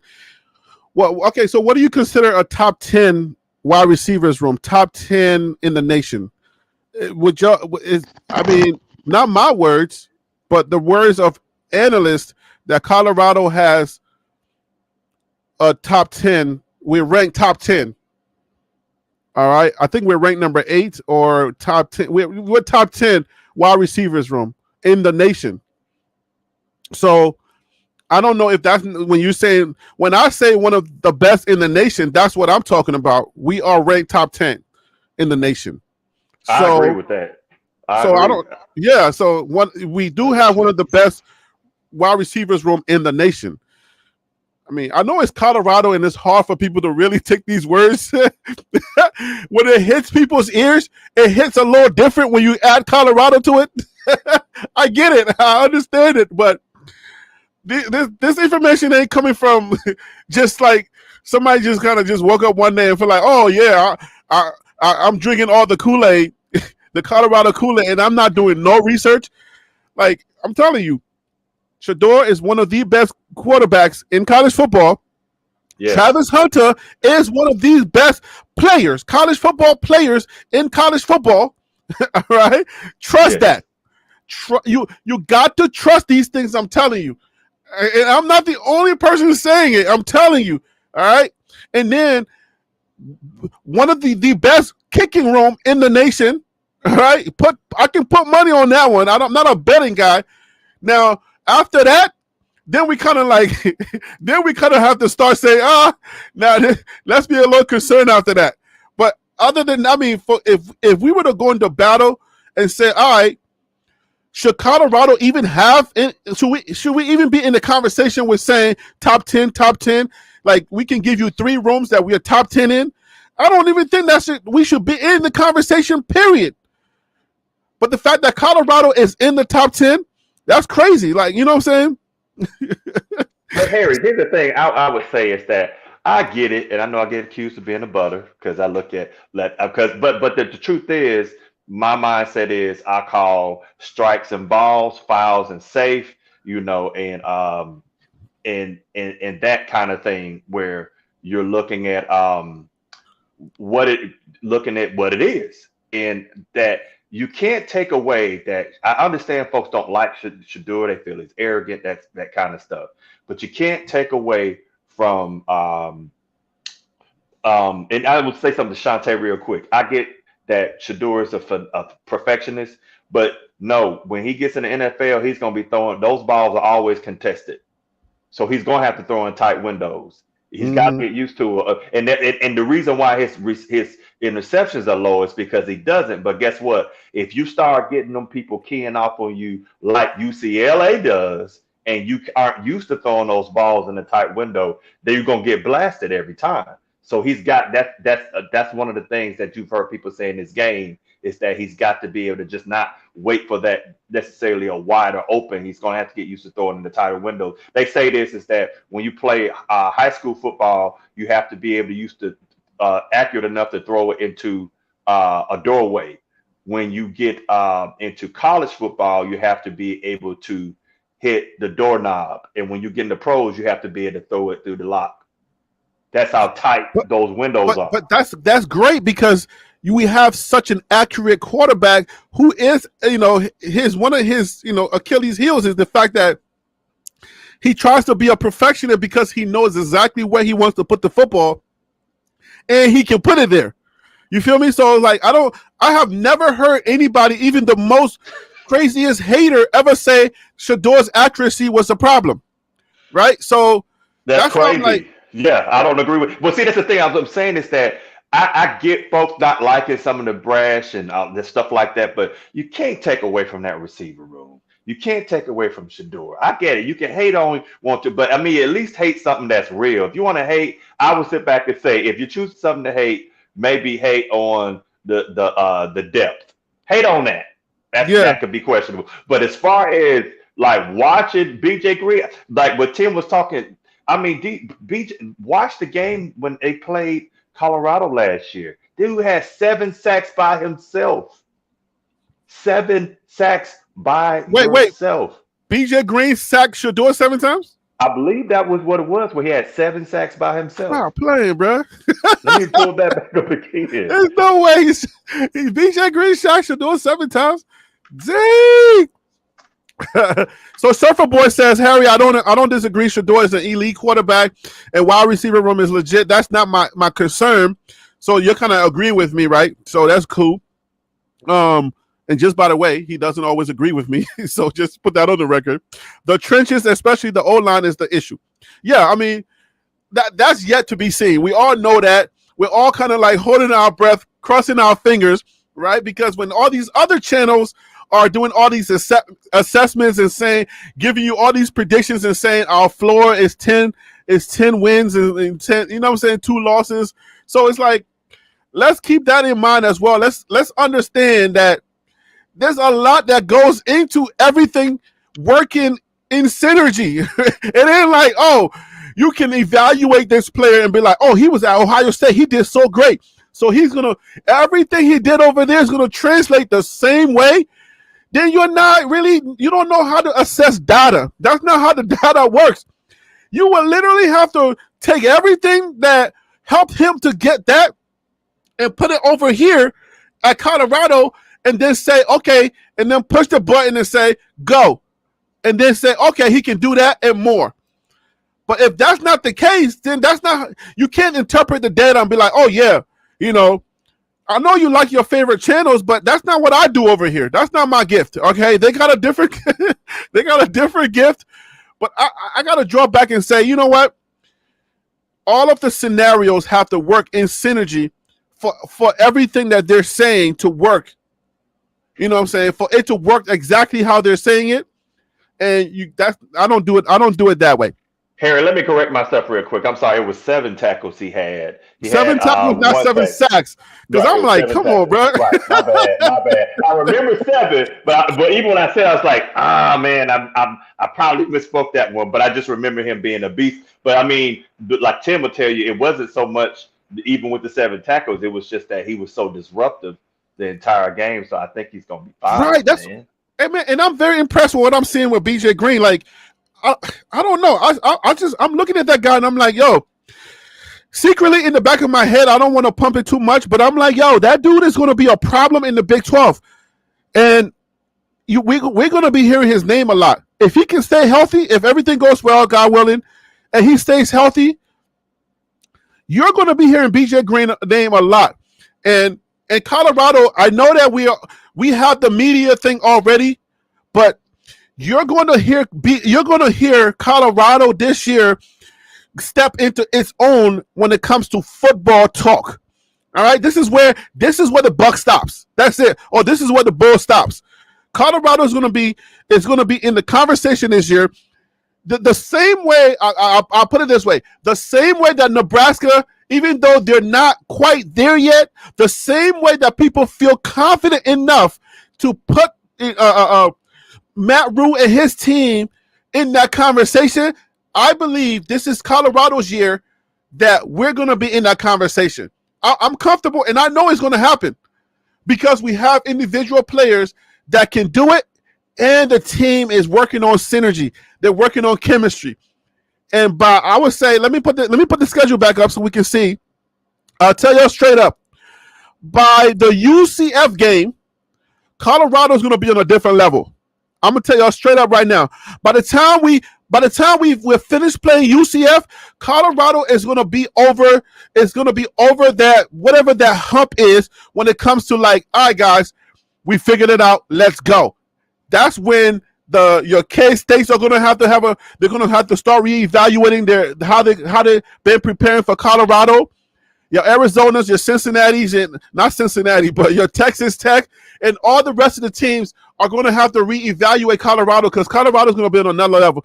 By the time we get to UCF and we're done with that game, you're going to be looking at Colorado. The conversation about Colorado is going to be different. It ain't going to be the same Colorado. I promise you that.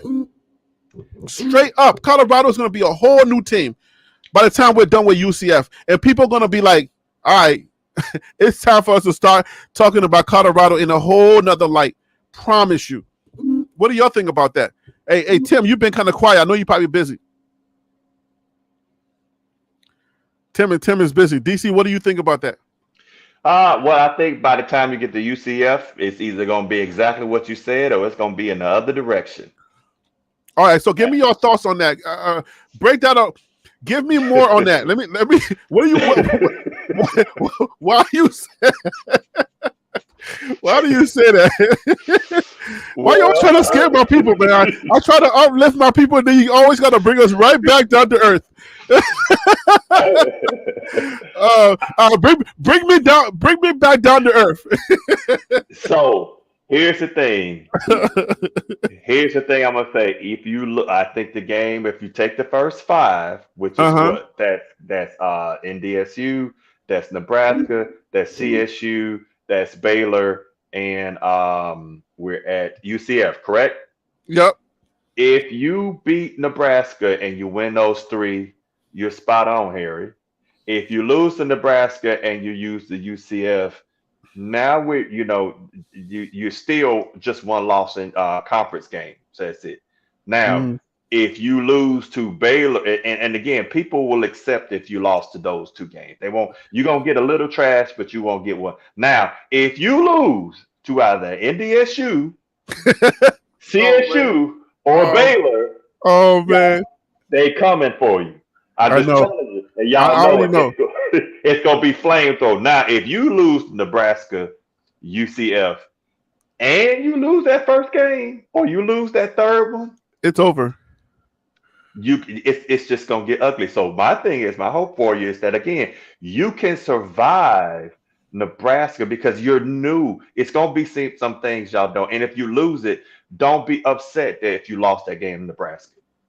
Where it is, and you having new coordinators and all kind of stuff, that's not bad on you as long as you look competitive. If you get blowout, if you get Oregon, then no, that's not going to be good. But if it's a competitive game, that's good. You get the UCF, you still are going to be dealing with heat, even though it's in the fall, low humidity. Because again, folks will say, well, some of these folks are from Florida, they would have been training in the altitude, not back to that humidity that can sometimes wear you out. So again, y'all can lose two games and still don't lose your head.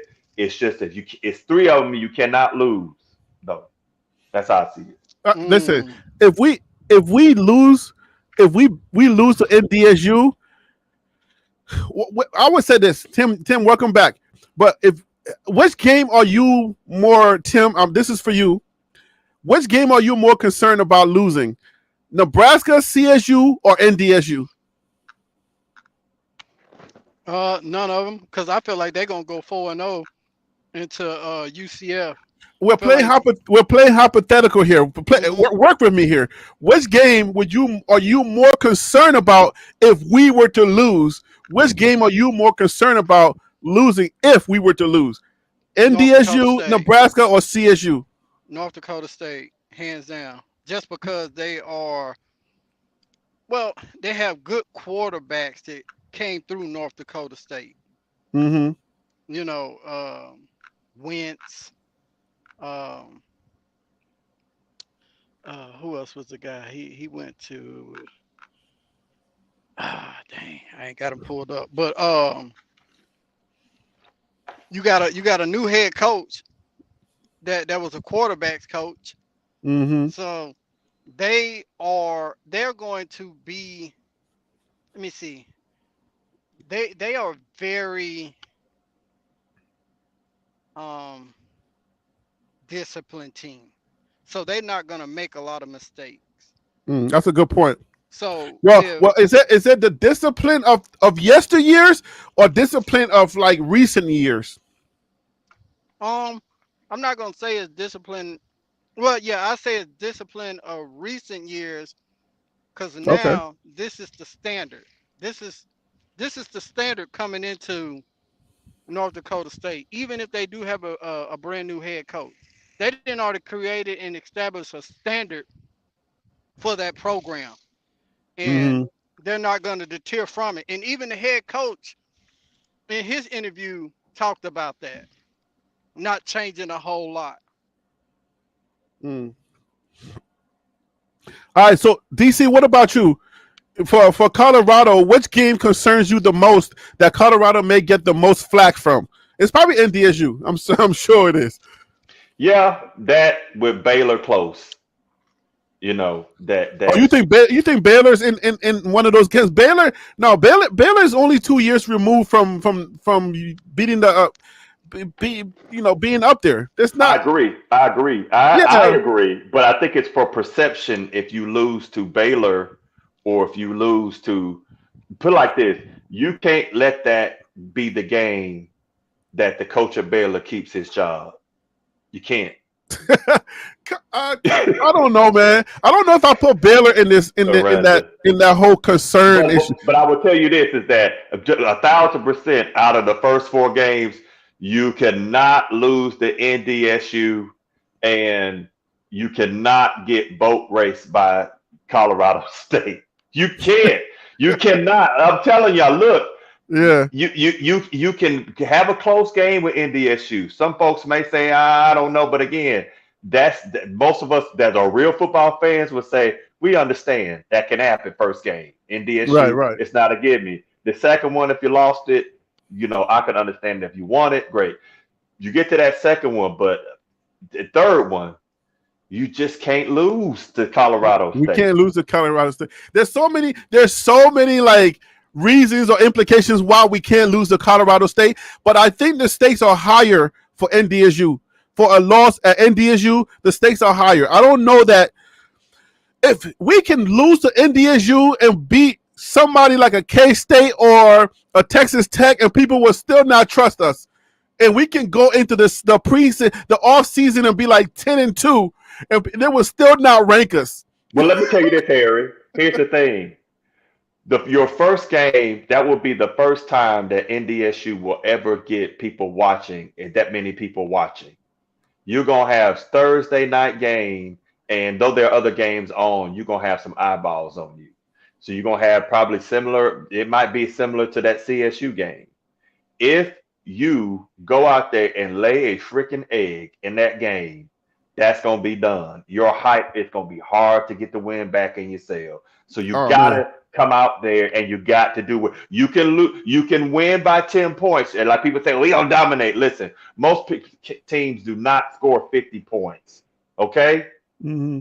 Now, if you do, that's great. But again, that's the game that I would say Colorado fans, don't hold your breath.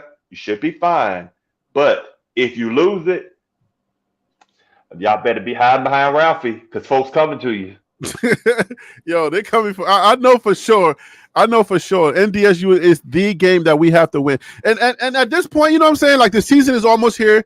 We got 2 more weeks for the season to start, right? Like somebody's gonna play an early or August game, right? I'm sure, right? Like because right now we're in what week number 2 for August, or is it this is week number 1, right? Week number 2 for August. This is week number 2. The first, right, week number 2 for August. Somebody's going to be playing somewhere August 20-something. August, like from the 18th, I'm sure somebody's going to play, and we're on the 29th. We play August 29th. So college football is about to start, man. And so, you know what? My evaluation, I'm going to have to retract my evaluation where NDSU, we have to emphatically beat them. I'm just going to say, you know what? Forget about that. Give me 2 to 3 points and we out of there. And let's just get out of there. That's it. That's what I agree. I agree 1,000%. Don't go in there trying to dominate and kill and keep your starters in third and late third, fourth quarters. Get them in there. Hopefully, if you win, get them out. You're not trying to go in there and put it like that. Your statement game is week 2, not week 1. You cannot, because you don't want to risk where sometimes you've seen people leave players in a little bit too long and they get hurt, and then now you go to Nebraska. Right. So I'm changing that. Hey, Coach Prime and the team, if y'all been hearing me, don't keep those players in and try to win some type of medal by trying to put your foot on these guys' necks. If we got the game, get the players out, get Travis out, save those guys, because Coach Prime has already been going viral with saying you can't touch Shadeur, don't touch Travis, and don't touch these people, right?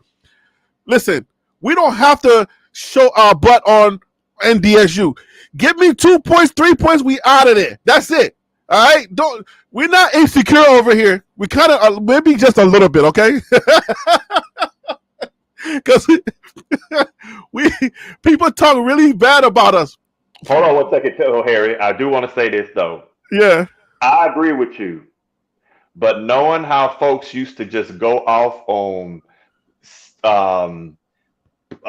just folks just gonna tell you, and Ron Tate will know it all. If you tell me, you know it. Is that betting is a thing, and that Colorado is projected to be an 8.5 favorite. Mm-hmm. So if they come in and they win by under 8, 8 below, then I think that's good for us as fans. But you're going to have some people that's going to say, Prime, you could have at least covered. You could have been freaking at least covered for me on that game. Right. So, but at the end of the day is, if you do win at 9, folks, that's a win. That's huge. Just give me a win. I'm good. You know what I'm saying? Because now I'm having to rethink some things, and I'm like, wait a minute, we ain't gotta we're not insecure over here. If we beat NDSU, let the people who are going to talk, because I feel like the people are going to talk regardless, no matter how we win. You see what I'm saying? So I don't think anything is going to satisfy these people, because some people are just going to straight up hate. It don't matter what you do. So let's get the win, get up out of there, prepare for the rest of the season. Let our guys start feeling themselves, start understanding, you know what I'm saying, their what they're going to be doing in the season, what role they're going to be playing in the season. Let them get smacked up a little bit and understand, okay, this is what it's going to be like. And then just go on by your business, get the 2 or 3 point win, and let's move on. Can nobody ever say anything about your win unless it's just unless you lose? They can't say, 2 points, they only won by 2 points. They can only, the argument is only going to go that far. You feel me? At the end of the season, when we're having these conversations again, what they're going to say? How many times they're going to tell you, you only won by 2 points? You can say that once or twice, and we're off, and especially if we go 8-4 or 10-2. We're just gonna kill you with that. We're just gonna say, boy, we went 10-2. So it don't even matter. So, anyways, I just wanted to make sure I said that, and I gotta rethink that. Wait, that has to happen. Hey, Ron, welcome to the show, Ron. And if Mike is still here, I don't know what Mike was. Mike said something earlier that I never let him on the show. I don't know. I mean, I know, reading and comprehension and stuff. Some people get it differently.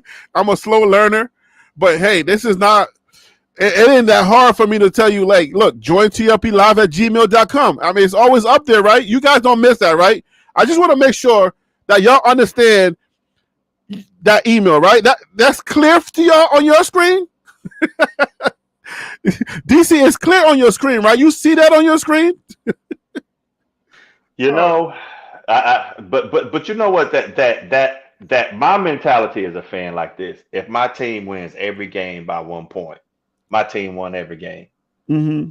I mean, that's that, and I get it that I think sometimes Colorado fans will be that we want to make these statements, and I understand that you want to do that, but at the end of the day is in the way football, like most games are won by 3 or 7 points, somewhere around there. If you look at the lines, they're generally around 3 to 7, and that generally how is many when you have teams that are evenly matched.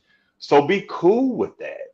You don't have to, because again, this is a different thing. I understand, Coach Sanders and all the stuff that he's done, which is phenomenal. But what you're trying to do is get through a year, because the thing is, and Ron will tell you, and our folks will tell you is that you're trying to get through the year healthy. You're trying to get to the year as a win, and that getting 6 wins and above, it's not easy. 8 wins is extremely difficult. And get into the other stuff like championship, SEC, Big 12 championship, that's hard. I don't think folks realize how hard you're asking Colorado to come in and got all these variables, which you got new coaches, new players, to put it all together. And basically you're asking to have a Cinderella season. And it's possible. I mean, Arizona did it, so we can do it. I'm sure we can do it. But listen, we got another cheerleader on the line. Let's bring on one of the CU's cheerleaders. Ron Tate, welcome to the show, brother. Thank you for calling in. Oh my gosh, you calling me a cheerleader, man. Hey, listen. Look, hey, that's all right, Harry. I'll swing that pom pom, man, for CU. That's right. But DC, I'm gonna say DC is making some very valid points tonight. I think he is finally coming around to understand. But one point I think we're missing, well, maybe we're not missing, but I think one point we have to take into consideration is the coaching staff. There are a lot of individuals that have, professional experience, playing and coaching. So and then they are very much aware of what it is like to have a new defensive coordinator, a new offensive coordinator, to have players drafted every year new to the team, to have players traded to and from your team new to the team, and having to mesh, quickly over, 3, 4, 5 weeks. Mm. But many of these guys have had an entire spring this year, along with the summer workouts and now fall camp. So I understand that we're speaking hypothetical about a lot of things, but I think we have to take into consideration the talent level that we have this year. And yes, DCU did remind us of our lack of depth that we did not have last year, but I think we addressed it not wholeheartedly like a Georgia or Michigan or Alabama, but we are better at depth than we were last year. And he made another great comment. Well, not great. I'm not going to give you great, but he was spot on when he said, it is hard to win 6 games, and with that 7th game and that 8th game, you have to have some good fortune going in because of your star players. They're still there. They're competing the entire year. And to get to the 10th and 11th game to, win 10 and 11 wins in a season, then you've had some outstanding play by your star players. And now you start talking about Heisman, first round draft pick, things like that. So I think it is difficult, but I think we have to take into consideration the coaching staff and the coaching experience that I'm hoping and praying that, along with the talent level being increased, that the coaching experience has improved this year also. So Ron, you sound a little different, Ron. What happened when we've been off a couple of shows, but what happened? Like, is the CU universe getting a little mature in college football? What's going on? Well, listen. Things are starting to align, right? Okay. When McClain starts to go into practice on time, starting to make meetings on time down there in Florida. Cormani McLean.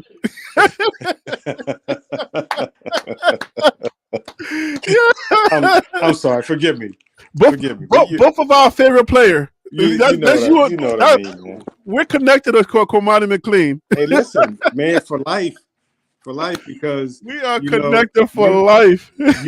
Hey, you're gonna cheer, and I know you still cheer for him, and I know you still watching because I'm posting anything that the Gators. I got the Gators on speed dial. Okay. Anything they post about Cormani, I just posted in the now they call it post, but it used to be the community chat thing. I just posted one of his. They posted a photo on Twitter. I grabbed it right away and I posted it in the community thing on the post. So anything they post about Cormani, I'm posting. I don't care who gets upset.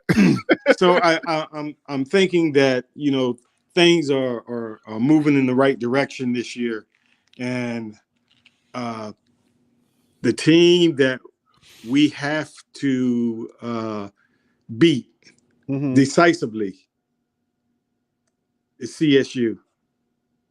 Why you think so? Well, I think if I'm on that team, if I'm on CSU. And I haven't said anything the entire year. Okay. Last year, I'm going through it. This year, I'm going through it. I've got CSU on my mind because of what happened to Travis Hunter.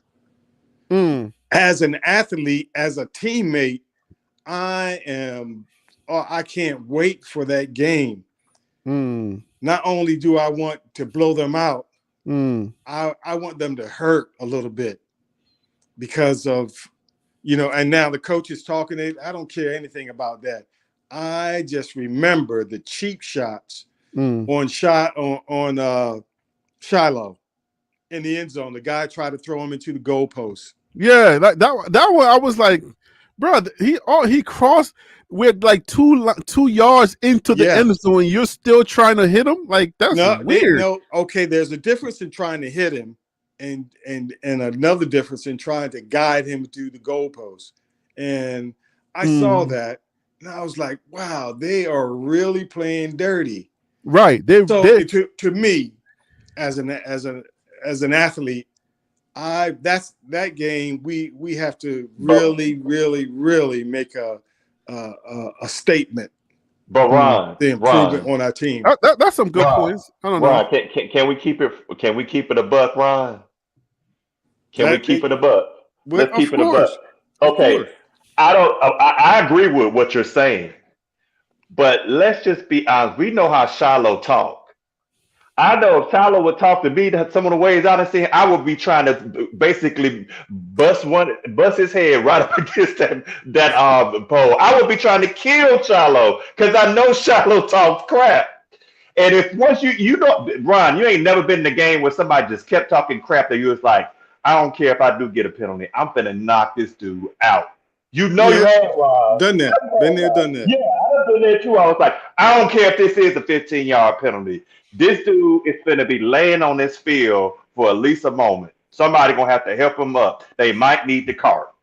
But that's not what you should be doing, and your coach going to get you. But at the end of the day is, we got to be real. Shiloh is one of them people that talk stuff that it just it'll send you to another level, which is sometimes that's a competitive advantage because once they get in your head. But I agree. And as you put it to that place, if I was on Colorado's team, yeah, that would be the team I would be trying to just. I would want to beat NDSU, but I would want to kill Colorado State. Oh yeah, and you know I did mention Shiloh, but there were so many cheap shots. There was so question many. Emotion. I mean, they were. I don't know if there was another team penalized more than they were that game the entire year. I don't know with 10 and 15-yard penalties. It was outrageous, the things that they were doing, and the coach was okay with it. I mean, maybe that was part of his strategy, you know, to knock them around and get them off, you know, maybe hurt somebody because they don't have depth. Yeah. But I wonder why they took it so personal. I mean, like, why? Like, what was is it because, like, nobody said anything about them and they're in Colorado as well? Hey, I don't understand why it was so personal for them. Hey, even with what Jay Norvell said, even that wasn't at the level of, you know, how personal they took the game and doing dirty shots and taking stuff like that. Nobody ever said anything about them. Like, nobody said, hey, Colorado State sucks or nothing. It was just like they came into this game with bad intentions for no reason. Mm-hmm. It was a reason. It's a rivalry game. Yeah, a rivalry game. It's gonna be nasty. No, but not trying to hurt people on purpose. Kind of rivalry, not like that. Yeah. Oh, okay. Maybe I'm being naive. Maybe I am. I guess that I don't know. I mean, I know rivalry games are tough, but DC, you're telling me that people are going to be gunning for you to try to take cheap shots at you, and when the ball is not in play, they're still going to try to hurt you. That's how rivalry works. That's not how I remember how rivalries work. Ron, do you remember games when Miami and FSU coming out the tunnel? How it would be Miami or FSU or Miami and Florida? What would happen during warm-ups? Oh yeah. Warm up. Folks were trying to get at each other. Everybody expected that.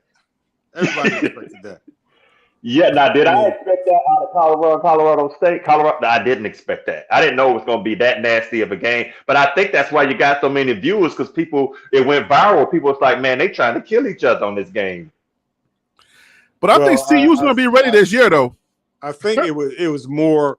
I think this year it'll be, they trying to kill each other. Last year there was a lot of cheap shots going on. I don't think anybody's going to be taking that for granted this year. Right. I think you try that this year, somebody's going to die on that field. I think you try that against these boys, it ain't going to be the same this year. Well, I think Coach Prime has sent a message about, taking care of one another. I mean, as a coach, he can't come out and say it. Right. If somebody gets cheap shotted and someone goes upside somebody's head, I better see 11 guys over there, or taking care of business. Or there better be some hair hunting after the play is over. There better be some, let's go get them, because this ain't gonna be no. Oh, you take one of ours out, and y'all got your full team playing regular. Nah, bruh. Right. We're not gonna leave it up to the refs. Ron, let me ask you this: if you were playing on Colorado's team and you saw that hit on Travis, would the teams you played on, would anybody be left on the bench? No. That guy. You know what? And that was on Colorado's sideline, wasn't it? Because Shadeur came off, or Shadeur came and bumped it. No, Shadeur was already on the field, but that was on Colorado's sideline. Yeah, that guy his whole bench would have had to come get him. Yep. He'd have been buried on that sideline. Yeah, but you know what? It was like it's like Kaylin Clark from it's like Kaylin from when she was early on when she was getting pummeled and nobody was doing anything. But now I feel like this year you test one of those boys as much as they've been fighting in practice. Mm-hmm. You test one of them boys. I feel like it's going to be a problem this year because I think that they're going to clear the stadium. I don't know that this game will even get restarted. That's the feel that I'm getting. I'm getting that you there's a cheap shot. I don't think it's gonna be like, oh, they're just gonna be doing crazy things. I'm thinking if anybody takes a cheap shot on Colorado this year, I think the game is gonna end. Like, because those boys are not gonna allow the game to continue because they're gonna just be like, nah, it's gonna be all fighting all night. That's it. I'll give y'all an example. You ever heard them stories where where people won like the Medal of Honor, where like somebody grabbed a machine gun and went and like they would pick up the wounded and take them to a place, and then they would like shot a whole bunch of people, right. that trying to say that because that's that when you have that brotherhood. Mm-hmm. No, I'm not finna leave not one man behind. You get him and you on my sideline. Oh no, dude, I gotta have you. Right there on the spot. That dude would have about got hurt. But hey, I want to just make sure that we're not promoting any type of violence. I'm not suggesting that we go head hunting for anyone or try to hurt anybody. I just want to make sure that these teams know any fan base or the coaches that are watching, please understand that Colorado ain't taking no mess this year. We're not laying down for nobody. So if y'all bring the pain this year, it ain't going to be the same. Just understand that it's not going to be it's not the same Colorado team where people felt some kind of way about the other team, about the other guys in the locker room. Like, oh, he's making so much money. It's not no Kaylin Clark situation. This is a situation where these guys like each other. Mm-hmm. All right? It ain't the same. These guys, if you hit one of them, you hit all of them. This year is a little different. I'm just going to send that message out there. Just set it down right here, and then y'all can deal with that. Because if you do it, I'm going to let you know somebody named Khalil Benson that's ready to play. All right? BJ Gray's ready to play. And we got Tyler Brown that has a vendetta, has a little chip on his shoulder that he's ready to unleash. And he can lift the whole gym. But Harry, I will tell you this, a side note. You generally don't, if you had a player that does something, you generally don't try, to get them right there on the spot unless it was egregious. What you do, especially if they play on kickoff, and Ron knows what I'm talking about. Mm-hmm. Yep, I know what you're talking about. Yeah. Come my way. Okay. I see you over there. Yeah. Hey, DC, you know what they be doing? You know the really, I'm just gonna go back to my hood reference. The hood dudes would just do this head nod. They'll just be like, all right. They'll be like, okay. They'll just give you that head nod, and if you probably go to if you know what that head nod is, you're gonna tell your coach to take you out the game. If you're on special teams. Yeah, you can be all the way on one side of the field and the They'll other fire you. and the other one on the other. They're gonna fire you. Like, I know my lane is to run down straight and then have that containment. But see, Ron knows what I'm talking about. That's right. That's right. This play, That's right. I'm finna crisscross this field, and it's finna be good. I've seen it so much, man. I've seen it so much. But guys, we got to get up out of here, man. It's been a great show. We're 2 hours over. We're 9 minutes over 2 hours. So, hey, Ron, man, I appreciate you coming on today. DC, I appreciate you guys. Ron, let me get your final thoughts on Colorado is so close, so right there. What are your final thoughts tonight, guy? Well, I think like DC mentioned, and you mentioned, the camaraderie that they have this year, the talent level that they have this year, the coaching that they have this year. I think they get to that peak. They get there, and that's what's going to push them over. That little bit that they were lacking last year. Well, what if this and what if? No, it's not going to be what if anymore. So I think with all the pieces that they have put together, all the and the mindset that the culture that Coach Prime has created there with these guys so fast is going to push them over the hump. They can get there with talent, but I think all of the intangibles are going to push them over. Yeah. Where it goes, 8, 9, 10, I say 10 wins.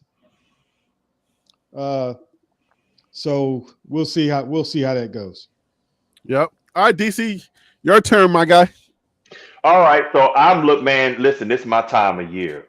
I'm loving me some college football. Just side note, okay, I'm going to tell you, I have learned to fly 4 complex aircraft. But that freaking college football game, I can't do it. That is not fun, man. I'm thinking I'm going to have fun like back in it's hard. Yeah, I'm telling you, it's not easy, but I'm still trying to get used to it. But at the end of the day, I would say this is what I would say for all fans, especially CU fans. Enjoy this year.